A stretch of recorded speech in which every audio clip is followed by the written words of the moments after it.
नाम मुझे अच्छा नहीं लगता था। एकांत मेरे को बहुत खराब नहीं लगता। पीछे बुलाया करते थे लोग, प्रिया प्रिया करके बुलाते थे। दो नाम मेरे दिमाग में, एक अनुराग और एक पीयूष रहती है। बचपन में पढ़ाई के दिनों में कैसे थे आप, और क्या उस वक्त कोई म्यूजिक से कुछ लगाव था या म्यूजिक से शुरू से लगाव था, म्यूजिक से और एक्टिंग से शुरू से लगाव था। पढ़ाई में तो बहुत खराब था, बहुत खराब। हिंदी लिटरेचर बहुत अच्छा, प्रोफेशनल एटमॉस्फेयर अच्छा लग रहा है जी। दोस्तों नमस्कार, विविध भारती के स्टूडियो में इस समय हमारे साथ हैं पीयूष मिश्रा जी। बहुत बहुत स्वागत पीयूष जी आपका। नमस्कार जी, नमस्कार, धन्यवाद, बहुत बहुत धन्यवाद। मेरा ख्याल है पहली बार विविध भारती के स्टूडियो में आप अपने सुनने वालों से मुखातिब हैं। हाँ, मेरे ख्याल से पहली बार आया हूँ। बहुत दूर है यार आपका स्टूडियो।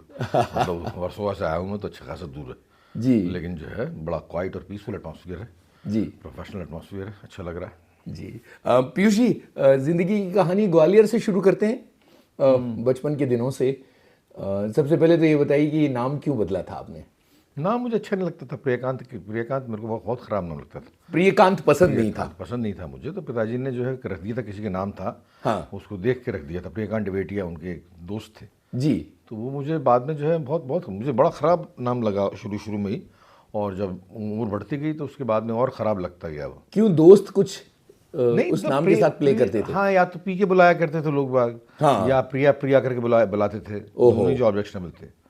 तो मैंने जो है, मैं अपनी बुआ जी को गोद गया था, तो मैंने जो है 10th में जो है, जब हर चीज़ बदल रही थी, सरनेम तो बदल रहा ही था मेरा, शर्मा से मिश्रा हो रहा था, तो मैंने कहा लगे हाथ हम ये भी चेंज कर दो। दो नाम थे मेरे दिमाग में, एक अनुराग और एक पीयूष। तो पीयूष मैंने रख दिया। मैंने 10th की मार्कशीट में जो है नाम चेंज था मेरा। तो ऐसे हुआ। ऐसे कोई मतलब रॉकेट साइंस नहीं है, इसको इतना बड़ा चला के बोल दिया कि नाम चेंज हो गया, नाम चेंज हो गया, ठीक है, ऐसी इतनी विशेष बात नहीं हुई। बचपन में पढ़ाई के दिनों में कैसे थे आप, और क्या उस वक्त कोई म्यूजिक से कुछ लगाव था या म्यूजिक एक्टिंग? से शुरू से लगाव था, लिखने से और म्यूजिक से और एक्टिंग से शुरू से लगाव था। पढ़ाई में तो बहुत ख़राब था, बहुत ख़राब था। हिंदी लिटरेचर बहुत अच्छा, क्योंकि मैं हिंदी किताबें पराग नंदन, चंपक, चंदमामा, ये सब जो है बहुत पढ़ा करता था मैं, लोटपोट। तो हिंदी तो बहुत बड़ी मजबूत थी, और हिंदी के साथ उर्दू भी बड़ी मजबूत थी, क्योंकि ये जो है तमाम जो है हरिवंश राय बच्चन और क्या भूलूं के याद करूं, और नीड़ से निर्माण तक उनकी ऑटोबायोग्राफी, और दिनकर साहब हो गए, या और पंत साहब हो गए, नराज साहब हो गए, इनको जो है मैं 10th 11th में पढ़ गया था। और याददाश्त भी माशाल्लाह थी? याददाश्त बड़ी बढ़िया थी। याददाश्त मेरी आज भी बहुत बढ़िया है। मतलब याददाश्त मुझे छोटी से छोटी चीज़ भी याद रहती है जी तो मुझे बहुत कम इंसिडेंट है ऐसे जो मैं भूल चुका हूँगा, अदरवाइज मुझे याद रहते हैं। जी। मुझे अभी तक याद है।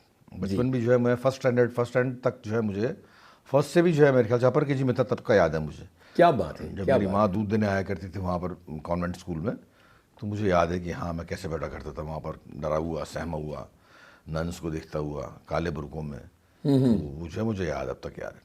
क्या बात है। और ग्वालियर के वो दिन, जाहिर है कि छोटा शहर का माहौल था, और सब एक दूसरे को पहचानते थे। वहाँ दबाव था अपने करियर को लेके और पढ़ाई हर को बंदे लेके? को होता है, हर स्टूडेंट को होता है, हर बच्चे के ऊपर होता है दबाव।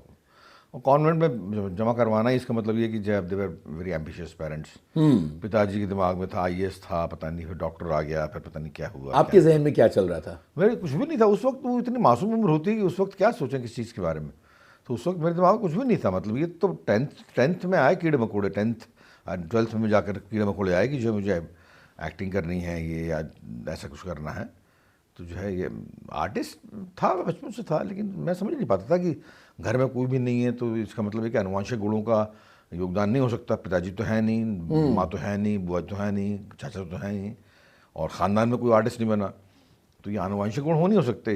ऐसे ही वक्त में जो है एक ऊंची सत्ता पर यकीन करने का मन करता है कि आप इंडिविजुअल होते हैं, अलग से एक पैदा होते हैं, आप इस रूप में पैदा हो गए, आपके आनुवंशिक मतलब पिताजी का चेहरा मिल गया आपको, असलियत ये हो गया, लेकिन एक्चुअली आप होते अलग ही बंदे हैं। मतलब अलग अलग, हर बंदा अलग बंदा होता है। बिल्कुल। तो वो मुझे जो है ये सारी चीज़ें गिफ्ट में मिली थी, तो मैं करता गया, बहुत बढ़िया करता गया। रेडियो से किस तरह का नाता था बचपन में? घर में रेडियो से हुआ बहुत करता बढ़िया। था? रेडियो से पहले कमेंट्री आया करती थी हॉकी की। अच्छा। हॉकी की कमेंट्री हम बड़े चाव से सुनते थे। वाह तब वाह। क्रिकेट तो जो है हमारा इतना अच्छा नहीं था, हमारे यहाँ पर बहुत ख़राब टीम थी उस वक्त। 70s में जो है हम लोग बहुत बुरी, तो टोनी लुइस की टीम से मुझे याद मालूम है 42 ऑल आउट ओ हो हम लोग जो हारे थे।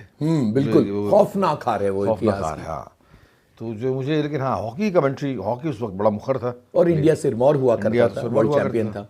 तो उसमें मैं जो है हम बहुत सुना करते थे हॉकी वगैरह। तो यही था, तो रेडियो से एक तो ये ताल्लुक़ था। दूसरे मैंने रेडियो में जो है 10th में मैंने माउथ ऑर्गन का वो दिया था ऑडिशन। अच्छा। तो वो अप्रूव हो गया था मेरा। वाह वाह। तो मैंने वहाँ पर जाकर बजा दिया। तो ये ताल्लुक़ था रेडियो से, रेडियो ट्रांजिस्टर से।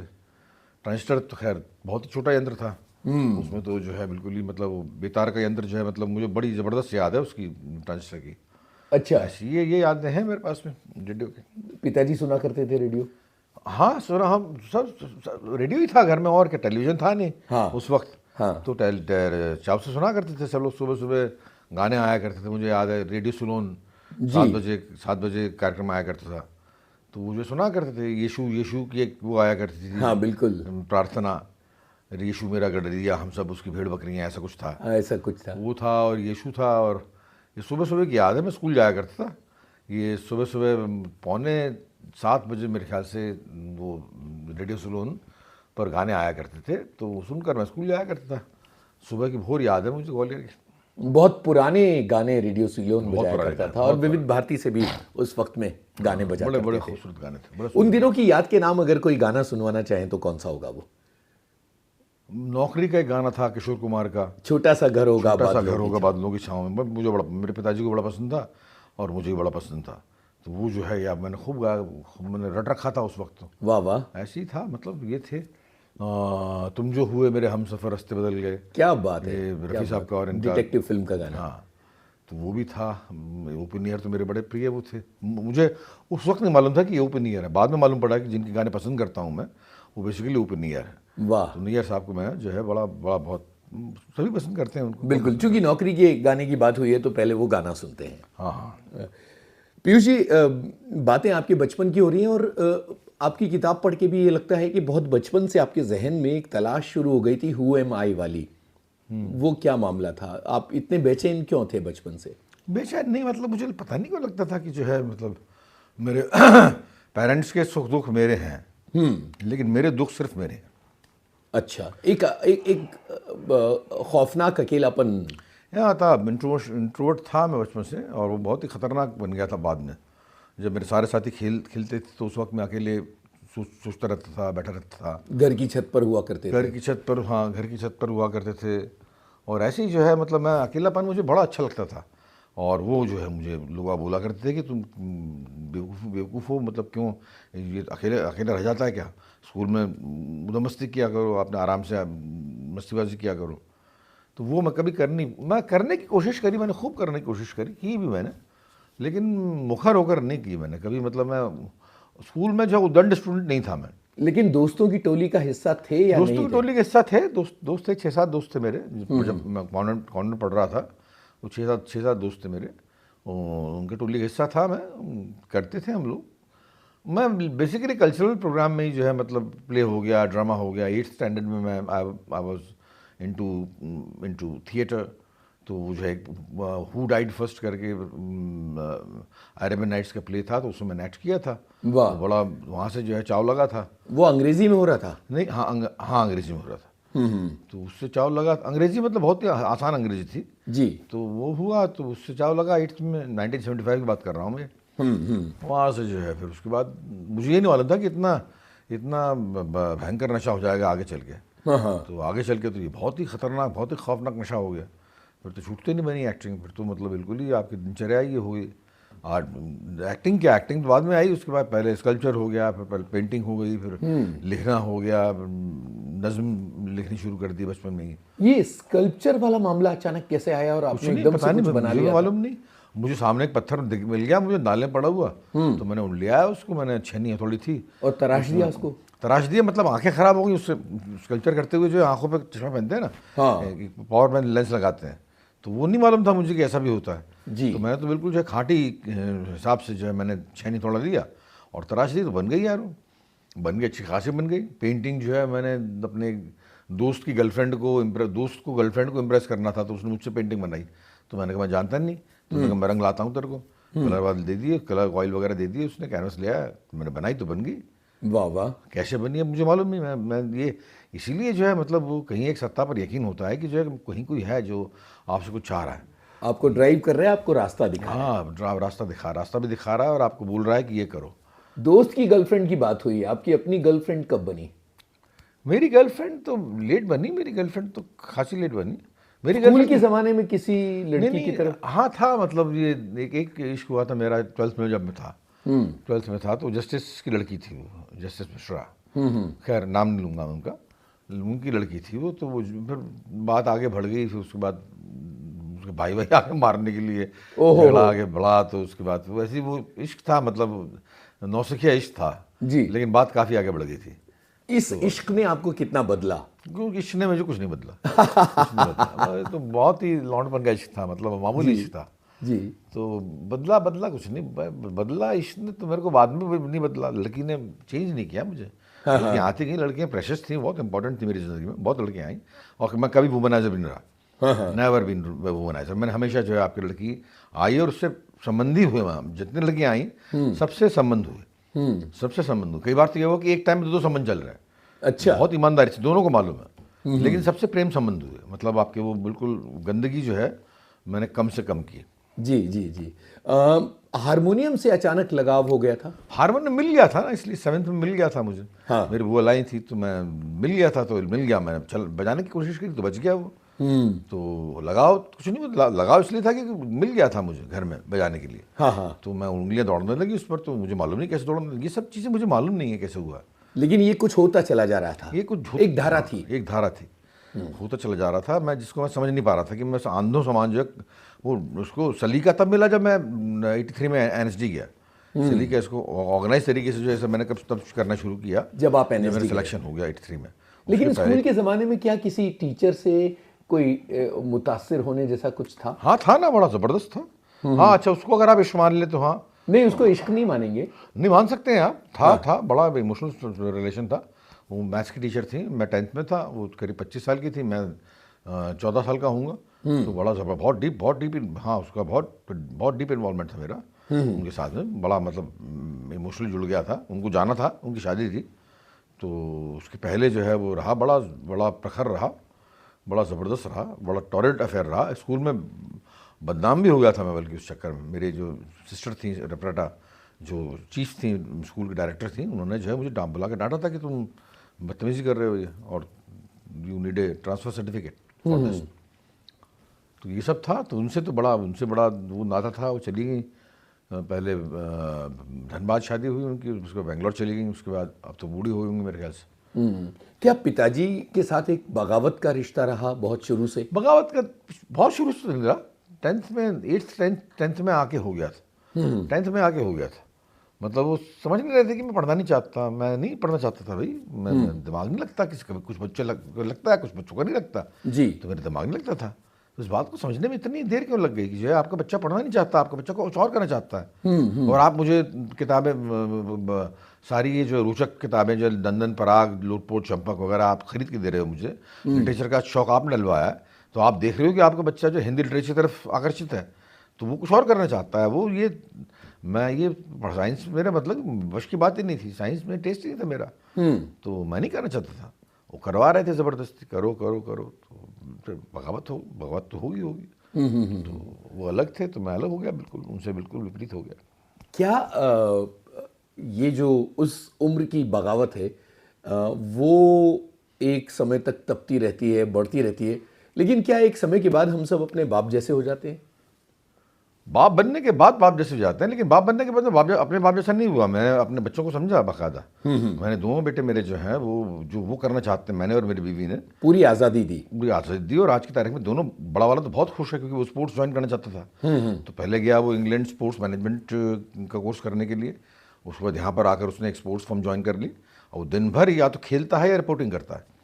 तो 2-2 बजे तक, रात को 4-4 बजे तक जागता है वो कई बार रिपोर्टिंग करने के लिए। एंड बड़ा रस लेकर रिपोर्टिंग करता है, नीरस सब्जेक्ट नहीं है उसका, कभी क्रिकेट का कभी IPL का, इसमें असाइंड है वो। हाँ हाँ, तो बिल्कुल ये वो है। उसके अलावा छोटा वाला कह रहा था कि मुझे फिजिक्स पढ़नी है, तो वो जो है दिल्ली चला गया। मतलब वो आज 2 साल हो गए, 2 साल बच्चे हैं उसके कोर्स में, शिव नाडर यूनिवर्सिटी में। तो वहाँ पढ़ रहा है। तो मैं अपने बाप जैसा नहीं हुआ। हाँ, मैं बिल्कुल कत्ती बाप जैसा नहीं हुआ। लेकिन हाँ, बाप बनने की फीलिंग आ गई कि हाँ भाई आपके मतलब हम यूजुअली बाप जो है मतलब आपके बच्चे का बुरा नहीं सोचते, हाँ, भले कितना भी मतभेद हो लेकिन बच्चे का बुरा नहीं सोचते, वैसे विचार नहीं होते उनमें। तो ये मैं ज़रूर कि बच्चों का मतलब जब उन्होंने प्रोफेशन चुना ये, तो इसके भी जो है हमने प्रॉस एंड कॉन्स देख लिए कि हाँ यार इसमें जो है आपकी अगर प्रोग्रेस करेंगे तो वृद्धि होगी, मतलब ये कुछ कमाएंगे ही, मतलब आपके स्टैब्लिश भी होंगे। तो इस तरीके से जो है मेरे बाप जैसा नहीं बना। जी। पीयूष जी, हम बात कर रहे हैं आपके बनने के दिनों की, और ग्वालियर एक बहुत तहजीबी शहर भी था। अरे दो नहीं दो था। अलग अलग ध्रुव थे, अरे एक नहीं तरफ अरे बहुत नहीं था। खतरनाक। अरे वो बहुत तहजीबी शहर तो खैर कहीं से नहीं था। हाँ, ये मुझे भी गलतफहमी थी कि संगीत का तानसेन का शहर है ये। बहुत सारे लिखने वाले लोग हैं वहां से निकल रहे हैं। हाँ ठीक, लेकिन निकल गए वहाँ से, वहाँ रहकर किसी ने नहीं लिखा, हाँ, निकल हाँ, गए वहाँ से। हाँ, जो निकल गए वहाँ से वो सुखी रहे। जी, ग्वालियर को मैं बहुत प्यार करता हूँ, मेरा अपना शहर है वो, लेकिन वहाँ पर जो है ये उजड़पना बहुत था, चक्कू छुरी का चलन और आन बान शान की बात की, हमारी तरफ क्यों देखा तूने, हम तेरे को मार देंगे टाइप में। एक तो उस वक्त चंबल थी, बड़ी मुखरित थी चंबल। चंबल उस वक्त जो चंबल, क्या शहर पर इसका असर था डाकुओं के कल्चर का? हाँ हाँ, सारे उनके बच्चे जो यहाँ पढ़ने आया करते थे अच्छा। साइंस कॉलेज में। हाँ, ग्वालियर वॉज महाविद्यालय था ना ये, यूनिवर्सिटी तो एक ही थी ना यहाँ पर। तो सारे चंबल, मुरैना, भिंड, डबरा, सबके बच्चे जो यहाँ पढ़ने आया करते थे, अच्छा। सब डकैत हो गए। पान सिंह का तो भतीजा हमारे साथ था, मैं जब पढ़ रहा था फर्स्ट ईयर में साइंस कॉलेज में, हाँ, हाँ, तो मेरे साथ था इंदल सिंह तोमर, पान सिंह का भतीजा मेरे साथ था। और सारा कल्चर जो है मतलब आपके डकैतों का कल्चर था।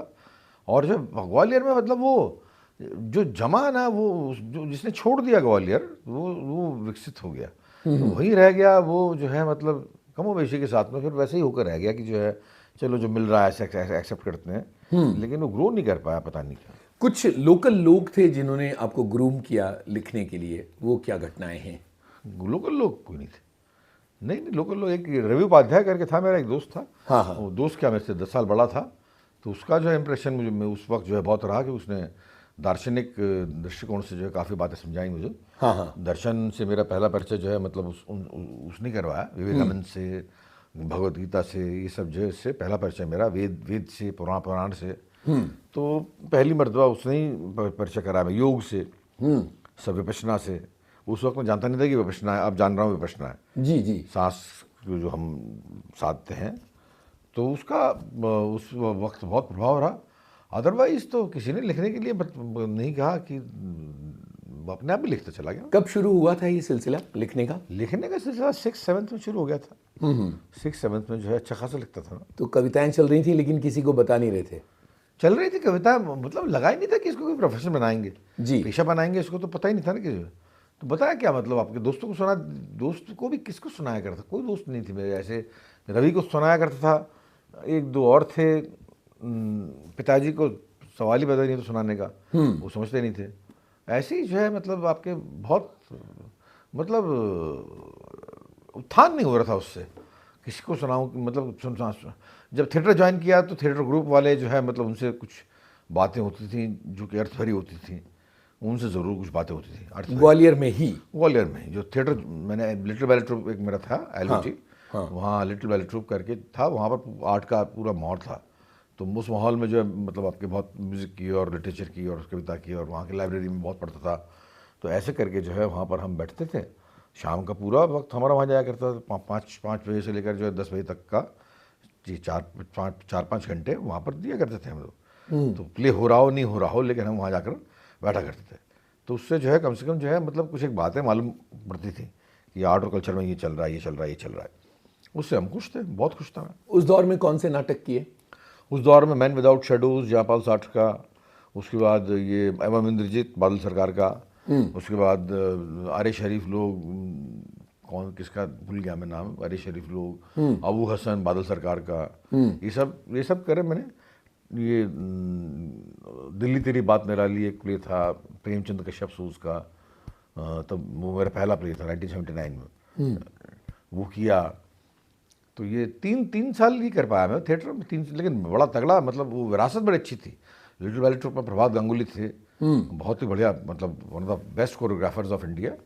तो उनसे जो बहुत बढ़िया बातें सीखने का मौका मिलता था, तो उनसे जो है बहुत बहुत एलबीटी ने बहुत कुछ दिया, बहुत कुछ सिखाया, बहुत कुछ सिखाया। मतलब आर्ट जो है इतना इम्पोर्टेंट हो सकता है, ये इतना महत्वपूर्ण हो सकता है, ये एलबीटी में जाने के बाद ही मालूम पड़ा जी। कि इतना इम्पोर्टेंट हो सकता है घर आर्ट। वालों का क्या रिस्पांस था जब आप अरे थिएटर बहुत कर रहे थे? बहुत बहुत बहुत खूंखार थे, जी। बहुत विपरीत थे, बिल्कुल। They did against.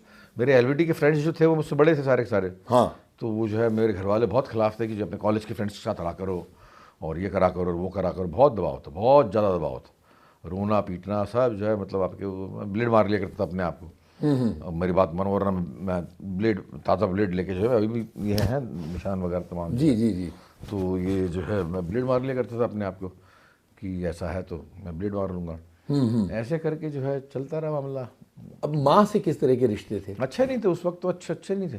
माँ सीधी सादी गृहिणी थी बेचारी, वो कुरुक्षेत्र की देहात की महिला थी, जानती नहीं थी कि क्या होता है प्ले थिएटर वगैरह, आर्ट वगैरह क्या। और फिर हमारे मतलब दोनों माँ या बाप दोनों की तरफ से जो है, मतलब 7 पुश्तों में 7 पुश्तों को जानता नहीं मैं, 7 पुश्त क्या, दादा तक को जानता हूँ, दादा तक तो कोई इस फील्ड में नहीं था। तो वो भी नहीं जानती थी बेचारी, और ज़्यादा पढ़ी लिखी भी नहीं थी, लेकिन सीधी सच्ची थी बहुत। तो पिताजी थे बेसिकली, पिताजी और बुआ जी, उनसे बेचारी वो दबाव में रहा करती थी, जो बोला करते थे तो मान लिया करती थी। और बाकी मेरे रंग ढंग तो जो है मतलब ख़राब हो ही गए थे कि जो है बिल्कुल बात नहीं मानना, जवाब दे देना और उल्टा होकर जवाब देना, ये सब चीज़ें अब कौन माँ पसंद करेगी। तो वो यही था। जी। आप एलबीटी के साथ थिएटर कर रहे थे और एक तरह से एक आपको थिएटर का माहौल वहाँ मिल रहा था जो आपके लिए एक तरह से रिक्लूज था। तो एनएसडी वाला रास्ता कहाँ से खुला? एनएसडी का रास्ता मतलब एनएसडी में रवि नहीं बताया था मुझे सबसे पहले एनएसडी का नाम, उपाध्याय ने, कि वो एक इंस्टीट्यूट है, वहाँ जाना चाहिए। तो जो है और लोग भी थे, रविंद्र खानकर एक दोस्त था हमारा, वो हमसे 2-3 साल पहले चला गया था वहाँ पर, 2 साल पहले चला गया था। तो उसने और वहाँ से जब से एनएसडी बना था तब से 4-5 बंदे गए थे वहाँ से, ग्वालियर से। तो वहाँ से मालूम था मेरे को, लेकिन इसको पेशेवर तौर पर अपना लूँगा ये नहीं मैं सोचा था कभी। ये एकदम से हो गया जब मैं बिल्कुल पढ़ नहीं पाया, लिख नहीं पाया। सेकेंड ईयर में जो है मुझे लगा कि यार सेकेंड ईयर का एग्ज़ाम दे नहीं पाया मैं साइंस कॉलेज में। तो उसमें जो है फिर ये लगा कि यार कुछ भी नहीं कर रहे, तो फिर यही दे दोनों। और दूसरे ग्वालियर से मैं बड़ा प्रताड़ित भी हो चुका था, मैं निकलना चाहता था वहाँ से किसी भी कीमत पर। I just wanted to leave Gwalior, मैं वहाँ एग्जिस्ट नहीं करना चाहता था। तो वो भी दे दिया, और दे दिया तो बहुत बढ़िया इंटरव्यू गया। इंटरव्यू जो है मतलब बहुत, 2 इंटरव्यू हुआ करते थे उस वक्त जी। तो बड़ा ज़बरदस्त इंटरव्यू गया, बड़ा ज़बरदस्त हाथ लिया एनएसडी ने। कौन लोग थे इंटरव्यू बोर्ड में? इंटरव्यू बोर्ड में ये लोग थे, बीएम शाह थे, वो तो डायरेक्टर थे उस वक्त। हाँ। मोहन प्रीति से साहब थे, शायद बंसी कौल मेरे ख्याल से थे या नहीं, या याद नहीं। यही लोग थे। मोहन जी ने तो फोक पर बहुत काम किया है। मोहन जी ने फोक पर बहुत काम किया जी। हमारे म्यूजिक टीचर थे, म्यूजिक के एचओडी थे। हाँ हाँ हाँ। तो ये था, ये सब था। तो शानदार इंटरव्यू गया और आपका सिलेक्शन हो गया। हाँ शानदार हुआ, दोनों इंटरव्यूज़ मेरे शानदार है। प्रीलिम इंटरव्यू भी और मेन इंटरव्यू 2 हुआ करते थे पहले। फिर प्रीलिम में अप्रूव होकर जाना पड़ता था मेन इंटरव्यू के लिए। तो वो मेन इंटरव्यू हुआ तो वो भी बड़ा अच्छा हुआ, तो सिलेक्शन। तब जी ज़रूर खुश हो गए थे पिताजी वगैरह। पिताजी को ये तो मालूम था कि जो है एनएसडी क्या है, थोड़ा बहुत मालूम था। हाँ। और वो इतना बड़े संस्थान में बेटे का एडमिशन हो जाएगा तो ये काफ़ी बड़ी बात थी उस वक्त। पिताजी करते क्या थे? अपर डिवीज़न क्लर्क के तौर पर रिटायर हुए थे वो। LDC lower division clerk join किया था। अपर डिवीज़न पहले ठेकेदार थे, पहले ट्रक्स वगैरह थे हमारे। तो जिसके बारे में अजीब वगैरह झूठी ग्लोरी भी थी, मतलब आपके हमारे यहाँ 3 कारें थी, 5 कारें थी, पता नहीं क्या, सब झूठ बोलते थे। झूठे बहुत थे मेरे घर वाले। बुआ जी तो बहुत बुआ जी तो बहुत झूठ बोला करते थे। तो ऐसा कर रखा था उन्होंने, ये होगा वो होगा। लेकिन मैंने जब से होश संभाला तब से जो है वो उनके ट्रक थे हमारे, वो फेल हो गया, पूरे का पूरा धंधा फेल हो गया। तो फिर ही ज्वाइंड बिरला कंसन्स, तो वहाँ ज्वाइन कर लिया उन्होंने। तो वहाँ जाया करते थे वो अपने साइकिल से। जी। जब ग्वालियर छूट रहा था वो दिन याद कीजिए जब आप एनएसडी के लिए अपना झोला झंडा संभाल के जा रहे थे। क्या दिन? ग्वालियर से एनएसडी की तरफ जब आप जा रहे थे वो हाँ, ताज एक्सप्रेस थी उस वक्त ही चली थी मेरे ख्याल से जी। ताज एक्सप्रेस शाम को 5 बजे चलती थी। तो मैं सबसे विदा ले रहा था, सब ने विदा दी थी मुझे। और दो आलोक दोस्त था एक मेरा, वो छोड़ने आया था। प्रशांत दुबे था मेरा एक दोस्त, वो छोड़ने आया था। हाँ हाँ। ऐसी जो है, और प्रवेश सानी और इनसे सबसे विदा ली थी मैंने। और मेरे पिताजी छोड़ने आए थे, पहली मरतबा जो है बेटा इतना दिन के लिए बाहर जा रहा था। तो वो हो गया, फिर हम विदा ले ली, फिर चले गए। फिर एनएसडी ने किस तरह की नई दुनिया खोली थी, क्योंकि ग्वालियर एक छोटी दुनिया थी और एनएसडी एनएसडी में एक बड़ी बात दुनिया। दिल्ली में था। दिल्ली में अपने आप दुनिया खुल गई। वहाँ गए तो अपने आप दुनिया खुली, मतलब स्टेशन से दुनिया खुल गई। जब मैंने देखा कि एक क्राउन प्लेस इसे कहते हैं, ये बड़ी बड़ी अट्टालिकाएं हैं, और ये उससे दुनिया खुल गई। और मंडी हाउस तो बहुत ही बढ़िया इलाका है, बहुत बहुत शानदार इलाका है। बिल्कुल। एनएसडी ने तो मतलब आपके पूरे कपाट खोल लिए ना, मतलब एजुकेशन पूरी। अब 3 साल सिर्फ थिएटर पढ़ना, जिसके बारे में पैशन था मेरा कभी कि जो है हाँ यार ये क्या होता है क्या नहीं, इसके बारे में हर जानकारी मेरे सामने थी। अब हर चीज़ मैं पढ़ सकता था उसको, तो सारी क्यूरोसिटी ख़त्म होने की गुंजाइश थी जी। तो वहाँ हो गए वहाँ पर। तो फिर वहाँ पढ़े, वहाँ 3 साल बहुत ही बढ़िया बीते, बहुत बढ़िया प्लेस किए, बहुत बढ़िया। मैं पढ़ते हुए स्टार बन गया था। हैमलेट के बाद में मैं आई वाज स्टार। हैमलेट किसके डायरेक्शन में किया था? फ्रिट्ज बेनेविट्स बाप रे बाप। तो वो जो है वो जर्मनी से आया करते थे साल में एक बार। कहते हैं बहुत सख्त बहुत व्यक्ति थे। सख्त क्या मतलब, बड़ा हाँ बड़ा अजीब सा उनका वो था। हाँ वो 3rd ईयर के साथ में करवाया करते थे जी। हमारे साथ आए तो मिस्टर मोहन मशी हमारे प्रिंसिपल थे, जो डायरेक्टर थे। उन्होंने कहा कि जो आप 2nd ईयर के साथ में भी करो। तो 2nd ईयर के साथ में किया हैमलेट, और 3rd ईयर के साथ में किया life and times of Galileo. तो वो जो है हैमलेट मतलब बहुत ही कालजयी प्रोडक्शन हो गया। वो किसी को उम्मीद नहीं थी कि इतना बढ़िया हो जाएगा। तो बड़ा ज़बरदस्त हुआ। उसने फिर मेरे को गाड़ दिया वहाँ पर बिल्कुल खूंटे की तरीके से। बैचमेट्स कौन थे आपके? आप जानते नहीं होंगे मेरे ख्याल से कि दिनेश खन्ना था एक तो। जी जी जी, जो बाद में फोटोग्राफी की दुनिया में दिनेश खन्ना नहीं, जो एनएसडी का डायरेक्टर रहा ना, जो अच्छा ओके जी जी जी। दिनेश खन्ना एक वहाँ पर है भी टीचर, अब्दुल लतीफ़ खटाना रिटायर हो गया, पता नहीं क्या है। ऐसी इतना नामचीन बंदा कोई भी नहीं था मेरे बैच में। और सीनियर्स में? सीनियर्स में तो ये लोग थे, नसीर थे या पंकज कपूर थे, अन्नू कपूर थे या अनुपम खेर थे, जो चले गए। राज बब्बर थे, ओमपुरी थे। ये हमारे मतलब डायरेक्ट सीनियर्स नहीं, ये लोग चले गए थे। सीनियर्स बहुत सीनियर थे हमसे, बहुत सीनियर, 10 साल 13 साल। नसीर 13 साल सीनियर थे, पंकज कपूर 10 साल सीनियर थे। तो सीधा उनके किस्से वहाँ सुनाई देते थे? किससे सुनाई देते थे, हाँ मतलब ये लोग बन चुके थे। ओमपुरी और नसीरुद्दीन शाह तब तक जो सिनेमा में बन चुके थे, हम जब गए थे। तो बड़ा नाम थे, मतलब ये लोग उस वक्त बड़ा नाम थे। तो हम भी इनको जो है बहुत ऊंची आंखों से देखा करते थे कि हाँ भाई हमारे सीनियर हैं, मतलब ये बिग थिंग्स, बड़ी बड़ी चीज़ें थी दोनों। फ्रिट्ज की खूंखारियत के बड़े किस्से सुने हैं मैंने।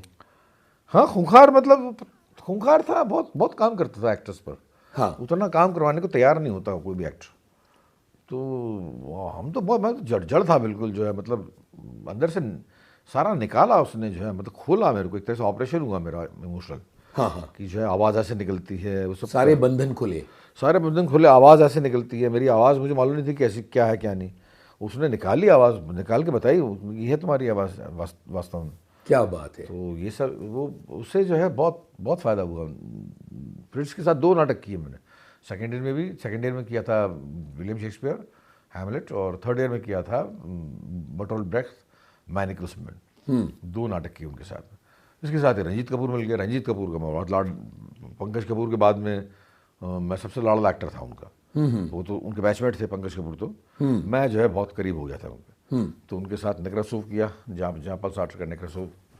ऐसे ही जो है अच्छे नाटक किए हमारे बैच में, बहुत अच्छे नाटक हुए थे। कारन जी के साथ में किया, और रविंद्र दास साहब के साथ में किया। अच्छे नाटक हुए हमारे साथ में। नाटकों के लिए कविताएं और गाने लिखना शुरू कर दिया था उस ज़माने में आपने? मैंने फर्स्ट ईयर में करना शुरू। कविताएं तो नहीं थी, कविता ऑलरेडी गाने थे उसमें। मशरकी हूर, राधे श्याम का तवाचक्का एक नाटक है उसका पारसी प्ले। हाँ। मोहन जी कर रहे थे उसका म्यूजिक, वीएम शाह डायरेक्ट कर रहे थे। मोहन जी छुट्टी पे चले गए या पता नहीं क्या हुआ था, वो कर नहीं पाए। तो मैंने कहा मैं करता हूँ। उसके 13-14 गाने थे उसके, पारसी गाने। पारसी नाटक में तो गाने ही प्रधान होते ना। बिल्कुल। तो वो किया मैंने, हो गया, बहुत जल्दी हो गया। शाहजी बहुत खुश थे मुझसे। तो वो फर्स्ट ईयर में हो गया। उसके बाद फिर मेजर गैप आया। फिर जब एक्ट 1 खुला तब उसके बाद मैंने गाने करने शुरू किए जी। कि मैं गाने इतना स्किलफुली कर सकता हूँ, ये मुझे तब मालूम पड़ा। लेकिन एनएसडी का वो जो पूरा दौर था 3 साल का, उस दौर में वो कौन सी चीज़ें थी जो आपने बतौर एक्टर और बतौर क्रिएटिव पर्सन हासिल की? सभी चीज़ें थी ना, सभी चीज़। क्या चीज़ जो भी हासिल करना चाहता था मैं, वो था वहाँ पर।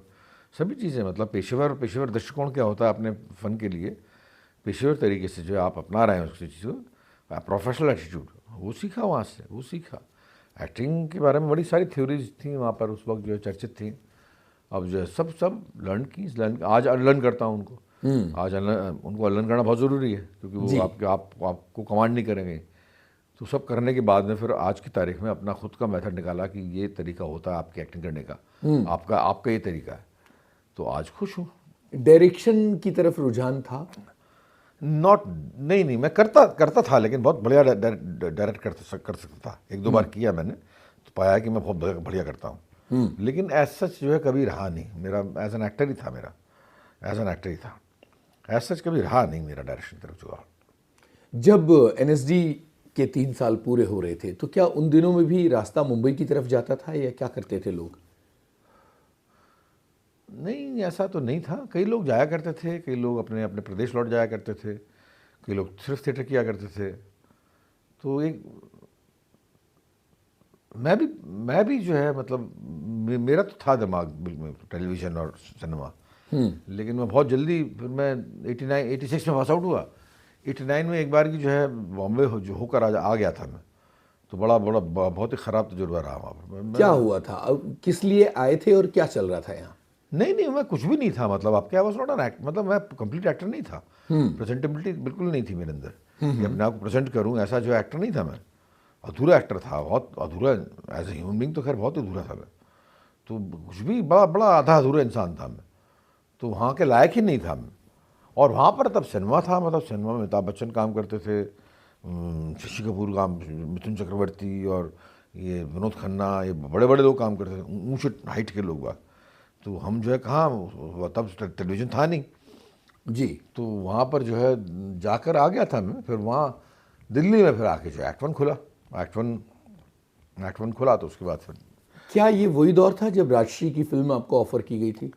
वो था ने वो थर्ड ईयर में था, मैं थर्ड ईयर में था तब। हाँ। तब मिस्टर मर्ची ने बुलाया था मुझे अपने चैम्बर में, और मेरा परिचय कराया था इनसे।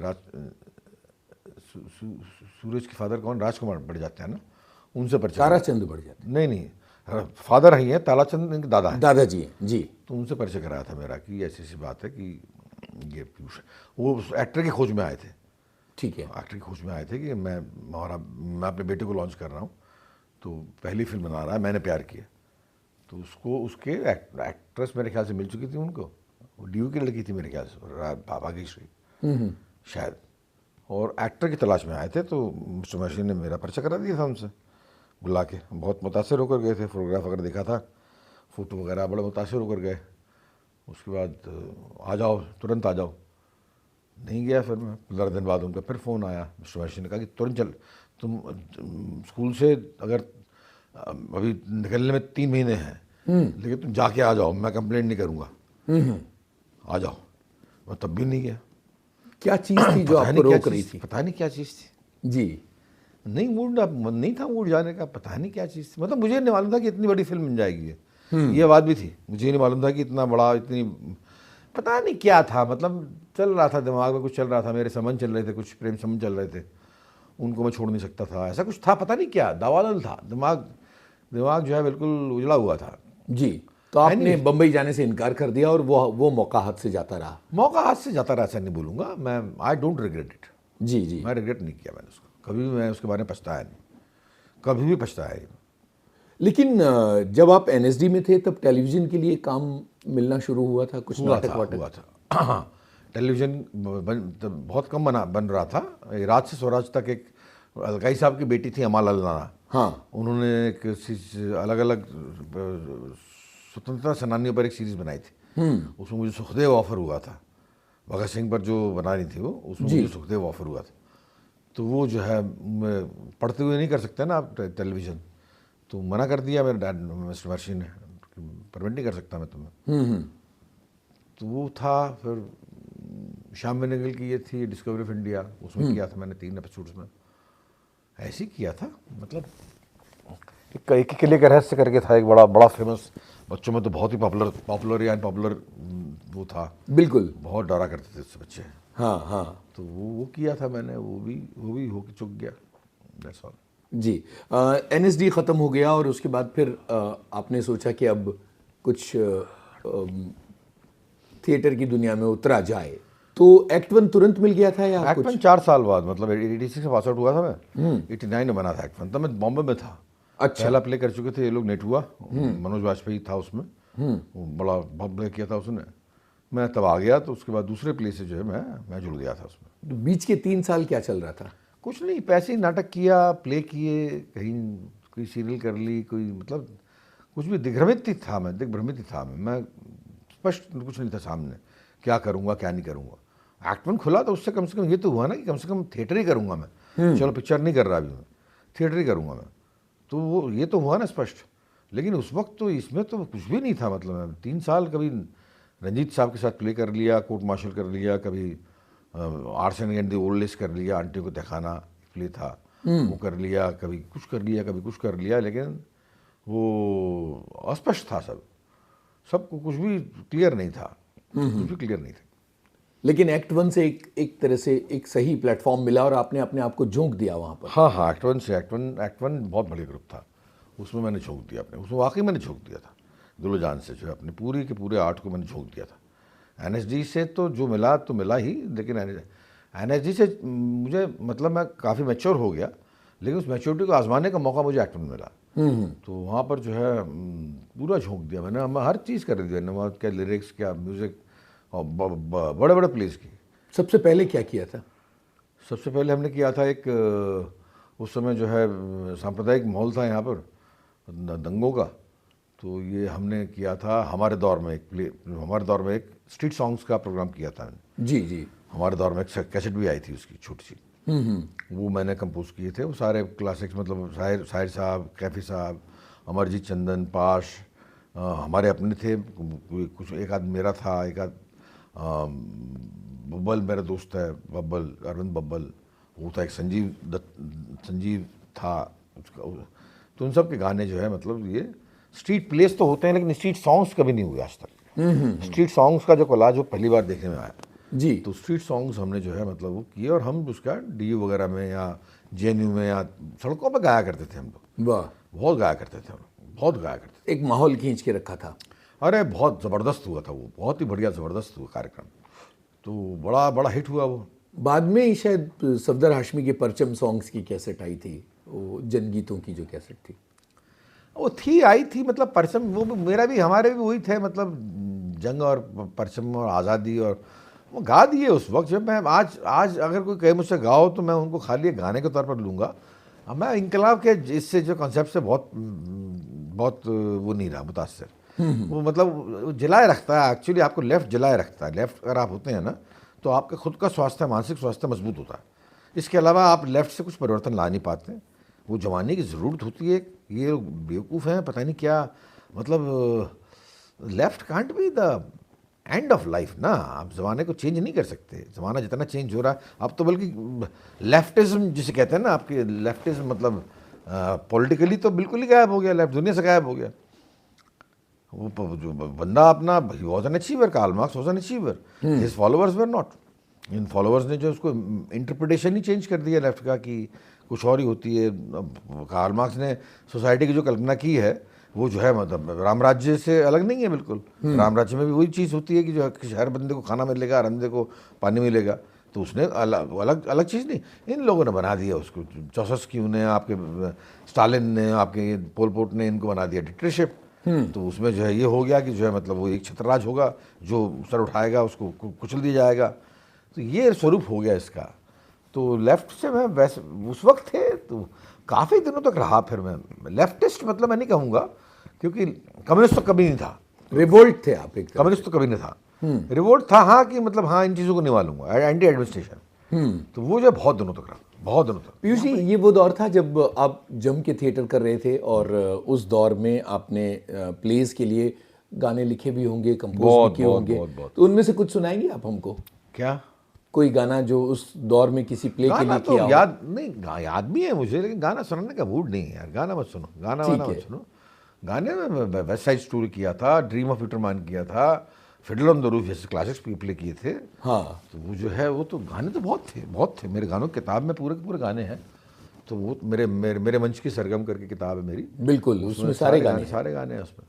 गाने का मूड नहीं है यार, गाना मतलब। जी। अच्छा, एक्ट वन में एक से बढ़ के एक प्लेस कर रहे थे, खुद भी लिख रहे थे, और गगन दमामा बाजियो हुआ, वो कब हुआ, कैसे हुआ? 94 में हुआ था ये प्ले, 94 में, 93 या 94 में हुआ था। जी। तो भगत सिंह पर जो है हमने वो किया था। तो मेरा साथी था एन के शर्मा, वो डायरेक्ट करता था प्लेज। तो उसने कहा था कि यार तू लिख यार, ये ओरिजिनल प्ले लिख, क्योंकि जो है ये वो बहुत डेड अगेंस्ट था। मतलब लगान वगान जो आई थी उसमें, लगान और गदर। गदर, हाँ। तो प्री इंडिपेंडेंस पूरा का पूरा चमक उठा था वहाँ पर इंडस्ट्री में। तो जो भी बना हो गया प्री इंडिपेंडेंस पे जो है आपकी ये हिट होगी फिल्म। तो प्री इंडिपेंडेंस जरा पर जो है मैंने कहा साला उसमें तो ऑलरेडी हीरो है, मतलब आपकी इनको खोजने जाने की जरूरत नहीं। भगत सिंह मौजूद हैं। मौजूद है। तो भगत सिंह, मैंने कहा तो क्यों इस पर इसकी निगाह क्यों नहीं पड़ी किसी बंदे की आज तक इस बंदे पे। भगत सिंह का पूरा नाम भगत सिंह संधू नहीं जानते थे लोग। मैं नहीं जानता था कि जो इनका नाम पूरा नाम संधू है। हाँ। तो मैंने कहा इतना बड़ा आदमी और इतना कम उम्र में इतना जवान, हसीन, खूबसूरत, मतलब आपकी उसकी चेहरे की तो बहुत तारीफ थी। चेहरे की तो बहुत तारीफ थी, बहुत सुंदर था, बहुत पढ़ा लिखा, कविता करता था, गाना गाता था, इतना बढ़िया और साहसी, ज़बरदस्त दुस्साहसी, और giant of the intellectual, giant of the intellectual. मतलब ऐसे इंटेलेक्ट बहुत कम देखे हैं। और भट्टा उनसे टकरा गया महात्मा गांधी से अपनी जवानी में। बिल्कुल। 23.5 साल की उम्र में गांधी जी से टकरा गया। त्रिपुरी अधिवेशन की बात है शायद। हाँ हाँ जब उनसे मुकाबला होने लगा था। हाँ हाँ। और उस वक्त जो आधी कांग्रेस आ गई थी इनके साथ में, गरम दल पूरा का पूरा पंडित मोतीलाल नेहरू और आपके जवाहरलाल नेहरू और सुभाष चंद्र बोस और ये सब जो है मतलब इनके भगत सिंह के फेवर में थे कि इसको फांसी से बचाया जाए, फांसी नहीं लगनी चाहिए इसको। इरविन वायसराय था उस वक्त। तो इरविन से जो है जो गांधी जी मिलने वाले थे, गांधी इरविन पैक्ट जो हुआ था, कुछ उन्होंने कहा इसमें आप डिमांड रखिए इनकी सरदार भगत सिंह की कि जो इसको फांसी नहीं लगनी चाहिए। तो बहुत बहुत फेवर में थे इनके। बहुत रिसर्च की थी इस प्ले के लिए। अरे बड़ी ज़बरदस्त किताबें पढ़ी थी, लेकिन किताब पढ़ने, रिसर्च करना, वो एक्चुअली प्ले और फिल्म होती है बहुत ही रसपूर्ण। रिसर्च से कुछ फ़र्क नहीं पड़ता, आपको जो है अपने इमेजिनेशन के घोड़े खोलने पड़ते हैं। हाँ हाँ। तब कहीं जाकर आपके वो प्ले थोड़ी लिखा सकता है रिसर्च से, प्ले और ये इससे फिल्म थोड़ी बनती है। कितने दिन लगे थे गगन दमामा लिखने में? दिन तो ज़्यादा नहीं लगे थे। दिन तो जब लिखना शुरू किया था तो एक महीने में हो गया था। 1 महीने में पूरा? हाँ, जब लिखना शुरू किया सारा म्यूजिकल जो कुछ भी था सब बहुत जल्दी हुआ। अरे उस वक्त तो बहुत ही प्रोलिफिक थे यार। उस वक्त तो ऐसे काम करते थे साला कि मतलब कोई चीज़ हमारे लिए इम्पॉसिबल है ही नहीं जी। ऐसे काम करते थे। मैं भी और एनके भी, दोनों हम एक साथ काम करते थे। बिल्कुल। तो बिल्कुल जो है मतलब आपके वो इम्पॉसिबल कोई चीज़ थी नहीं हमारे लिए। अभी चलो अभी कर देते साला, कोई टेंशन नहीं है। वाह। तो ऐसे बहुत जल्दी हो गया था। और इसके पहले शो के बारे में बताइए। शो ज़्यादा नहीं हुआ, उसकी वही दिक्कत होगी। हमारा वो था भी नक्शा कि अगला प्ले कर लिया तो उसके 10 शो हो गए तो उसका मतलब बहुत हो गया, उसके बाद अगला प्ले करेंगे। अच्छा। नेक्स्ट प्ले हाल कर लिया करते थे। तो इसलिए जो है इस चक्कर में बहुत शो नहीं हो पाए। इसके मुश्किल से जो है आपके 5, 6, 7, 8, 9 मैक्सिमम 10 शो हुए होंगे। और ये प्रकाश में नहीं आ पाया। बाद में जब छपा 2003 में, उसके बाद राजकमल ने छापा इसको जी। तो कहीं जाकर फिर जो है आप दुनिया के उसमें आए निगाह में। अब तो जो है हर साल जो है मतलब उनके 28 सितंबर को या 23 मार्च को कोई ना कोई कर ही देता है इसको। मतलब उनके शहीद दिवस पर, मृत्यु दिवस लोग कर रहे हैं, नौजवान इस प्ले को बार बार उठाते हैं। उनके जन्म दिवस पर 28 सितंबर। प्ले है कहाँ हिंदुस्तान में, है कहाँ प्लेस है ही नहीं यहाँ पर। अभी बॉम्बे में लिखे जा रहे हैं बहुत सारे प्लेस जी। लेकिन वैसे हमारे टाइम में तो कहाँ थे प्लेस कोई। आप बाहर का प्ले लेके उसको अडेप्ट करो तभी कहीं जाकर हुआ था। प्ले लिखना तो बहुत ही कठिन काम है ना। नॉवल से अधिक, नॉवल, कहानियाँ, कविता से अधिक कठिन काम है बाकायदा। बड़ा तूफानी दौर था जब आप प्ले कर रहे थे एक्ट 1 के साथ, और एक जुनूनी जिंदगी आप जी रहे थे। हाँ। उस दौर के बारे में बताइए कि सिर्फ प्ले करते थे और बाकी वक्त कहाँ मिलता था जी। सुबह 6 बजे से लेकर शाम को रात को 9 तक तो हमारी रिहर्सल चला करती थी। और उसमें भी जो है वही सब बातें जो है, और लेकिन बड़ी मस्ती वाली ज़िंदगी थी। हाँ, रोमांस भी था सबका, रोमांस किताबों से था, लड़कियों से था, वो सब चीज़ें जो हैं। अरे फुल लाइफ थी उस वक्त, उसमें उदास लाइफ नहीं थी हमारी। हाँ हाँ काम करते थे, मतलब काम के साथ में बहुत रंगीनियाँ भी करते थे, चाय की चुस्कियाँ और कभी कोई ड्रिंक्स वगैरह, विस्की वगैरह, वो सब मुसलसल चला करती थी। तो उसमें बड़ी बड़ी ज़बरदस्त ज़िंदगी थी, बहुत ज़बरदस्त ज़िंदगी थी। 5 साल मेरे एक्ट में बहुत ही बढ़िया बीते। 5 साल के बाद में फिर चरमर आ गया एक्ट में। वो जो है फिर मुझे तकलीफ हुई उसकी, उससे मतलब वो तानाशाही हो गया था, मतलब पूरा ग्रुप तानाशाह हो गया था। हाँ हाँ तो तानाशाही मतलब वो मिनी रशिया हो गया था मैच, बिल्कुल ही बहुत ही खतरनाक ग्रुप हो गया था, मतलब डंडे चलने लगे थे उसमें। तो फिर जो है मैंने छोड़ दिया 5 साल बाद। लेकिन 5 साल का आवास मेरा बहुत बढ़िया रहा। 5 साल हमने बहुत सब मज़ा आ गया, मतलब 5 साल। क्या उसके बाद हल्की सी निराशा में डूबे आप? हाँ थी ना, निराशा थी ना, तभी तो मेरी अल्कोहल बढ़ गई ना उसके बाद में। जी। अल्कोहल शूट करके मैंने शादी करी, नेटवन छोड़ने के एकदम बाद, एक आध दिन में ही, मतलब आज छोड़ा, आज शादी करी, कल छोड़ा, ऐसा था। अच्छा, ये हम जानना चाहेंगे कि कैसे मुलाकात हुई और कैसे ये शादी वाला मामला हुआ। कुछ नहीं, प्रिया जो है school of planning and architecture में स्टूडेंट थी, मैं गया था अप्लाई करवाने के लिए, वहाँ हमारी मुलाकात हुई, तो वहाँ पर संबंध हुआ 92 में। उसके बाद 95 तक हमने डेट किया। 95 में इनसे हमने कहा शादी करते हैं यार, तो उनके पेरेंट्स नहीं माने, तो ये मद्रास से जो है मैं उठा कर लाया इनको एक तरह से, पेरेंट्स की मर्जी के खिलाफ। फिर 1 साल बाद मान गए पेरेंट्स, उन्होंने बतलाया कि भाई सही बात है, कौन देगा अपनी लड़की को आपके आर्टिस्ट के हाथ में, आर्टिस्ट वो भी थिएटर वाला साला, मतलब वैसी आवारा गर्द होता है। तो वो बाद में माने, बाद में जब उन्होंने पढ़ा अखबार वगैरह में कि ठीक है कमाता इतना नहीं है लेकिन इसका नाम बहुत है, यश बहुत है, तो मुतासर हुए, तो वहाँ बस शादी हो गई। शादी के बाद मेरी ड्रिंक बहुत बढ़ गई, अल्कोहल बहुत ज़्यादा बढ़ गई, बहुत ज़्यादा बढ़ गई। फिर इस दौर से कैसे बाहर आए आप? अरे यार वो तो पता ही क्या और था सारा। प्रिया जी की क्या भूमिका रही इस प्रिया की पूरे भूमिका दौरान? ये रही आपके, मतलब वो टॉलरेंस होती है लड़कियों में, मेरी बीवी में तो बहुत है। वो लगातार करीब 20 साल तक सहन किया उसने मुझे शराब को, और वो अल्कोहलिज्म था साला, मतलब बड़ी खतरनाक बीमारी थी। मतलब मैं चाहता था कि मैं रोया करता था कि मैं नहीं पीना चाहता, लेकिन मैं बाध्य था पीने के लिए, क्योंकि एक्सेप्टेंस था कि ये एडिक्शन है। एडिक्शन है, हाँ एडिक्शन है, लेकिन जो है मैं क्या करूं, मतलब मैं एडिक्ट को समझ तो पता नहीं है।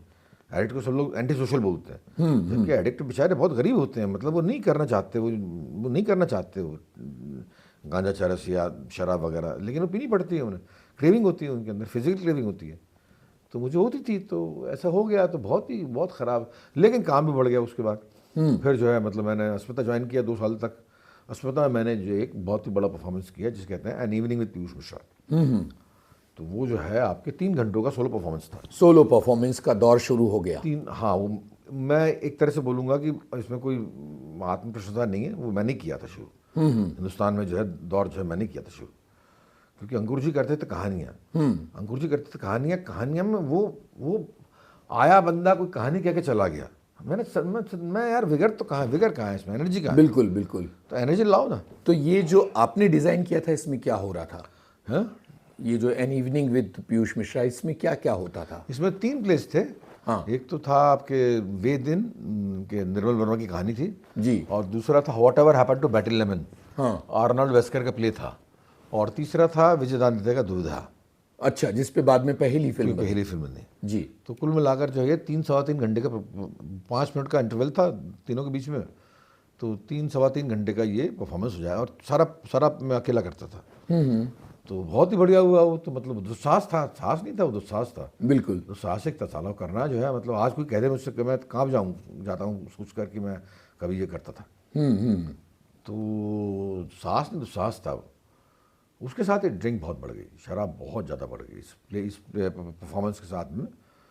फिर मैं अस्मिता से 97 में निकला, फिर वो भी ख़त्म हो गया ये प्ले, इसमें ऊब गया मैं ऊब बहुत जल्दी जाता हूँ जी। इस इवनिंग विद पीयूष मिश्रा से। इसके बाद फिर मैंने कैंपस थिएटर किया, British Ram college, Hindu college, ये कॉलेज वो कॉलेज, कोई कॉलेज छोड़ा नहीं, फिर लगा रहा। लेकिन आप दिल्ली में ही रहे, मुंबई ने नहीं पुकारा? दिल्ली हाँ था ना, मैं 1998 में दिल से आई थी ना, दिल से मणिरत्नम की फिल्म, उसमें कास्टेड था मैं।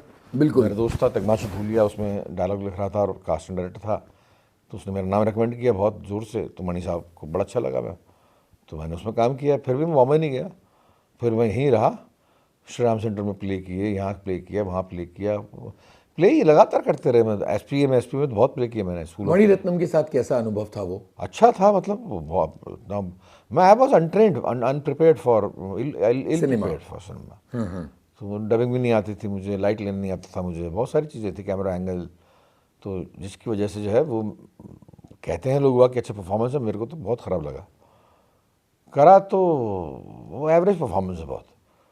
मोनी बड़े खुश थे मुझसे, तो बड़े थे, बड़े स्टार थे उसमें, शाहरुख थे, मनीषा कोइराला थी जी।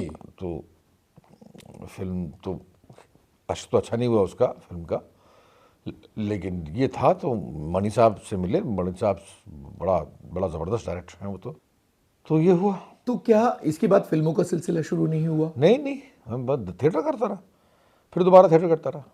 हाँ, मैं ये आपकी प्लान था कि नहीं जाऊँगा बॉम्बे, हम बॉम्बे नहीं जाएंगे। ये आपकी चॉइस थी? चॉइस क्या हुई, लेफ्ट के कीड़े मकोड़े थे कि पैसा कमाना पाप है। लेफ्ट के कीड़े मकोड़े थे, ये बिल्कुल साफ बोलता हूँ। आपके बुरा मान जाते हैं, लेकिन आपके हु केयर्स। ऑफर्स आ रहे थे बॉम्बे से? ऑफर्स नहीं आ रहे थे, लेकिन मुझे मालूम था कि जाऊंगा तो काम मिल जाएगा। रामू की जो आ चुकी थी सत्या, तब रामू ने बुलाया था मुझे लिखने के लिए, लेकिन मैं कहा रहूंगा मैं दिल्ली में, आ जाऊंगा कभी कभी लिखने के लिए, ये शर्तें थी।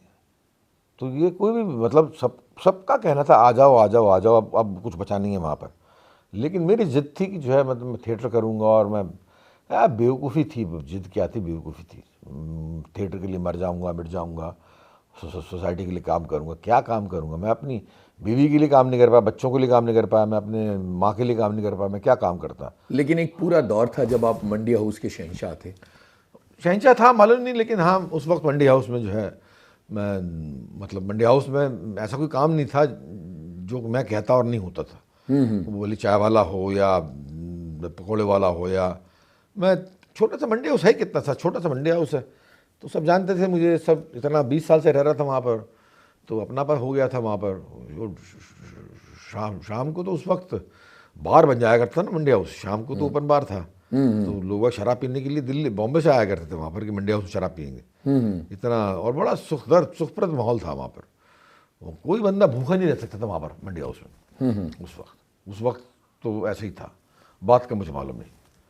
तो वहाँ थे तो वही करते रहे, थिएटर करते रहे। फिर हाँ मैं ये बोल रहा था कि हाँ ये कीड़े मकोड़े बहुत दिनों तक रहे, 2015 तक रहे मेरे ख्याल से। जी। ये 2015 में एक स्ट्राइक हुई थी या इसमें पूना फिल्म इंस्टीट्यूट में, ये गजेंद्र चौहान को जो है वो चेयरमैनशिप लाने वाले थे एडमिनिस्ट्रेशन, तो वहाँ उन्होंने कहा कि उसका विरोध हुआ वहाँ पर। तो मैं बॉम्बे से जो है हारमोनियम लेकर वहाँ गया गाड़ी से बाय रोड, गाना गाने के लिए और शेर व शायरी पढ़ने के लिए। पूरी मजलिस बिठाई मैंने कि मैं तुम्हारे साथ खड़ा हुआ हूँ। वाह। 15 के बाद में फिर जब आई डोंट नो, मैंने जब मिस्टर मोदी का शासनकाल देखा तब मेरे अंदर कुछ जो हुआ यार कि मैंने कहा ये तो कुछ और प्रॉब्लम है, कुछ और बात है इनमें। उसके बाद फिर मैं धीमे धीमे करके जो है मुतासर होता गया। अभी मैंने देखा मतलब आपकी ये पिछला 10 साल का शासनकाल, मैं अभी मैं लखनऊ होकर आया हूँ, लखनऊ शो था मेरा जी। मैंने देखा वहाँ पर मतलब वहाँ बहनें कह रही हैं कि हम इतने खुश हैं सरकार से कि गुंडागर्दी नाम को नहीं, 0 टॉलरेंस रेट है, गुंडागर्दी खत्म हो गई वहाँ पर। मैं गया वहाँ पर, साला बनारस से जो है वहाँ इलाहाबाद जी जाने का रूट जो था, अरे पत्थर थे, शिलाएँ थी, वो स्मूथ आपके मतलब नितिन जी क्या कर रहे हैं, क्या कैसे परिवहन मंत्रालय संभाला उन्होंने, स्मूथ रोड है। पटना से सीतामढ़ी मतलब स्मूथ रोड है, चट्टाने थी वहाँ पर। कश्मीर गया था मैं, पत्थरबाजी हो रही थी। अब अभी तो यार मैं कोई पत्थरबाजी नहीं हो रही है वहाँ पर, बम धमाके हो नहीं रहे हिंदुस्तान में,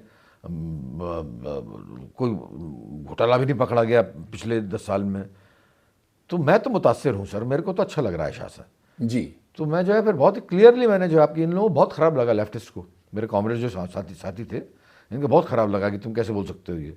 मैंने कहा मैं तो बोल रहा हूँ यार, मैं तो बोल रहा हूँ, मैं तो अभी मोदी साहब के आने के 1 साल बाद तक लेफ्टिस्ट था। उन्होंने कहा तुम कभी लेफ्टिस्ट नहीं थे, तुमने कभी ऐसा मतलब डिक्लेयर नहीं किया। अरे मैंने कहा तो लेफ्टिस्ट होने के लिए क्या आपको सीपीएम के ऑफिस में जाके जो सर्टिफिकेट देना पड़ेगा क्या? इंक्लिनेशन है, या तो इधर you are incline towards left और इंक्लाइन टुवर्ड्स राइट। तो राइट में तो हमें कोई नहीं था, लेफ्ट ही था। तो हुआ, तो उसके बाद में फिर जो है फिर फिर धीमे धीमे करके आध्यात्म में प्रवेश कर लिया जिंदगी में, जी। अध्यात्म आया फिर उसके बाद, तब फिर बातें अलग हुई, फिर वो लेफ्ट राइट सेंटर जो है ये सब बहुत चीज़ें लगने लगी। पीयूष जी, बहुत दिलचस्प बातें हो रही हैं, और बीच की एक चीज़ जो रह गई है वो है भगत सिंह पर फिल्म। हाँ, भगत सिंह पर फिल्म थी, वो भी कैसे लिखी थी हुआ मैंने। था? वो उन्होंने सुना था मेरे बारे में राजकुमार संतोषी ने, हाँ। और अंजुम रिजावी ने, कि जैसे ऐसे बंदा है जिसने प्ले किया है, हाँ। तो उन्होंने बुला लिया मुझे वहाँ से। गगन तमामों की बात हो रही है। हाँ, वहाँ से वहाँ चला गया, फिर मैं वहाँ पर लिखा उनके लिए 1 साल 1.5 साल तक कुछ लिखा इनके लिए। तो यार बड़ा गंदा हादसा है वो वैसे। फिर भी जानना चाहते हैं।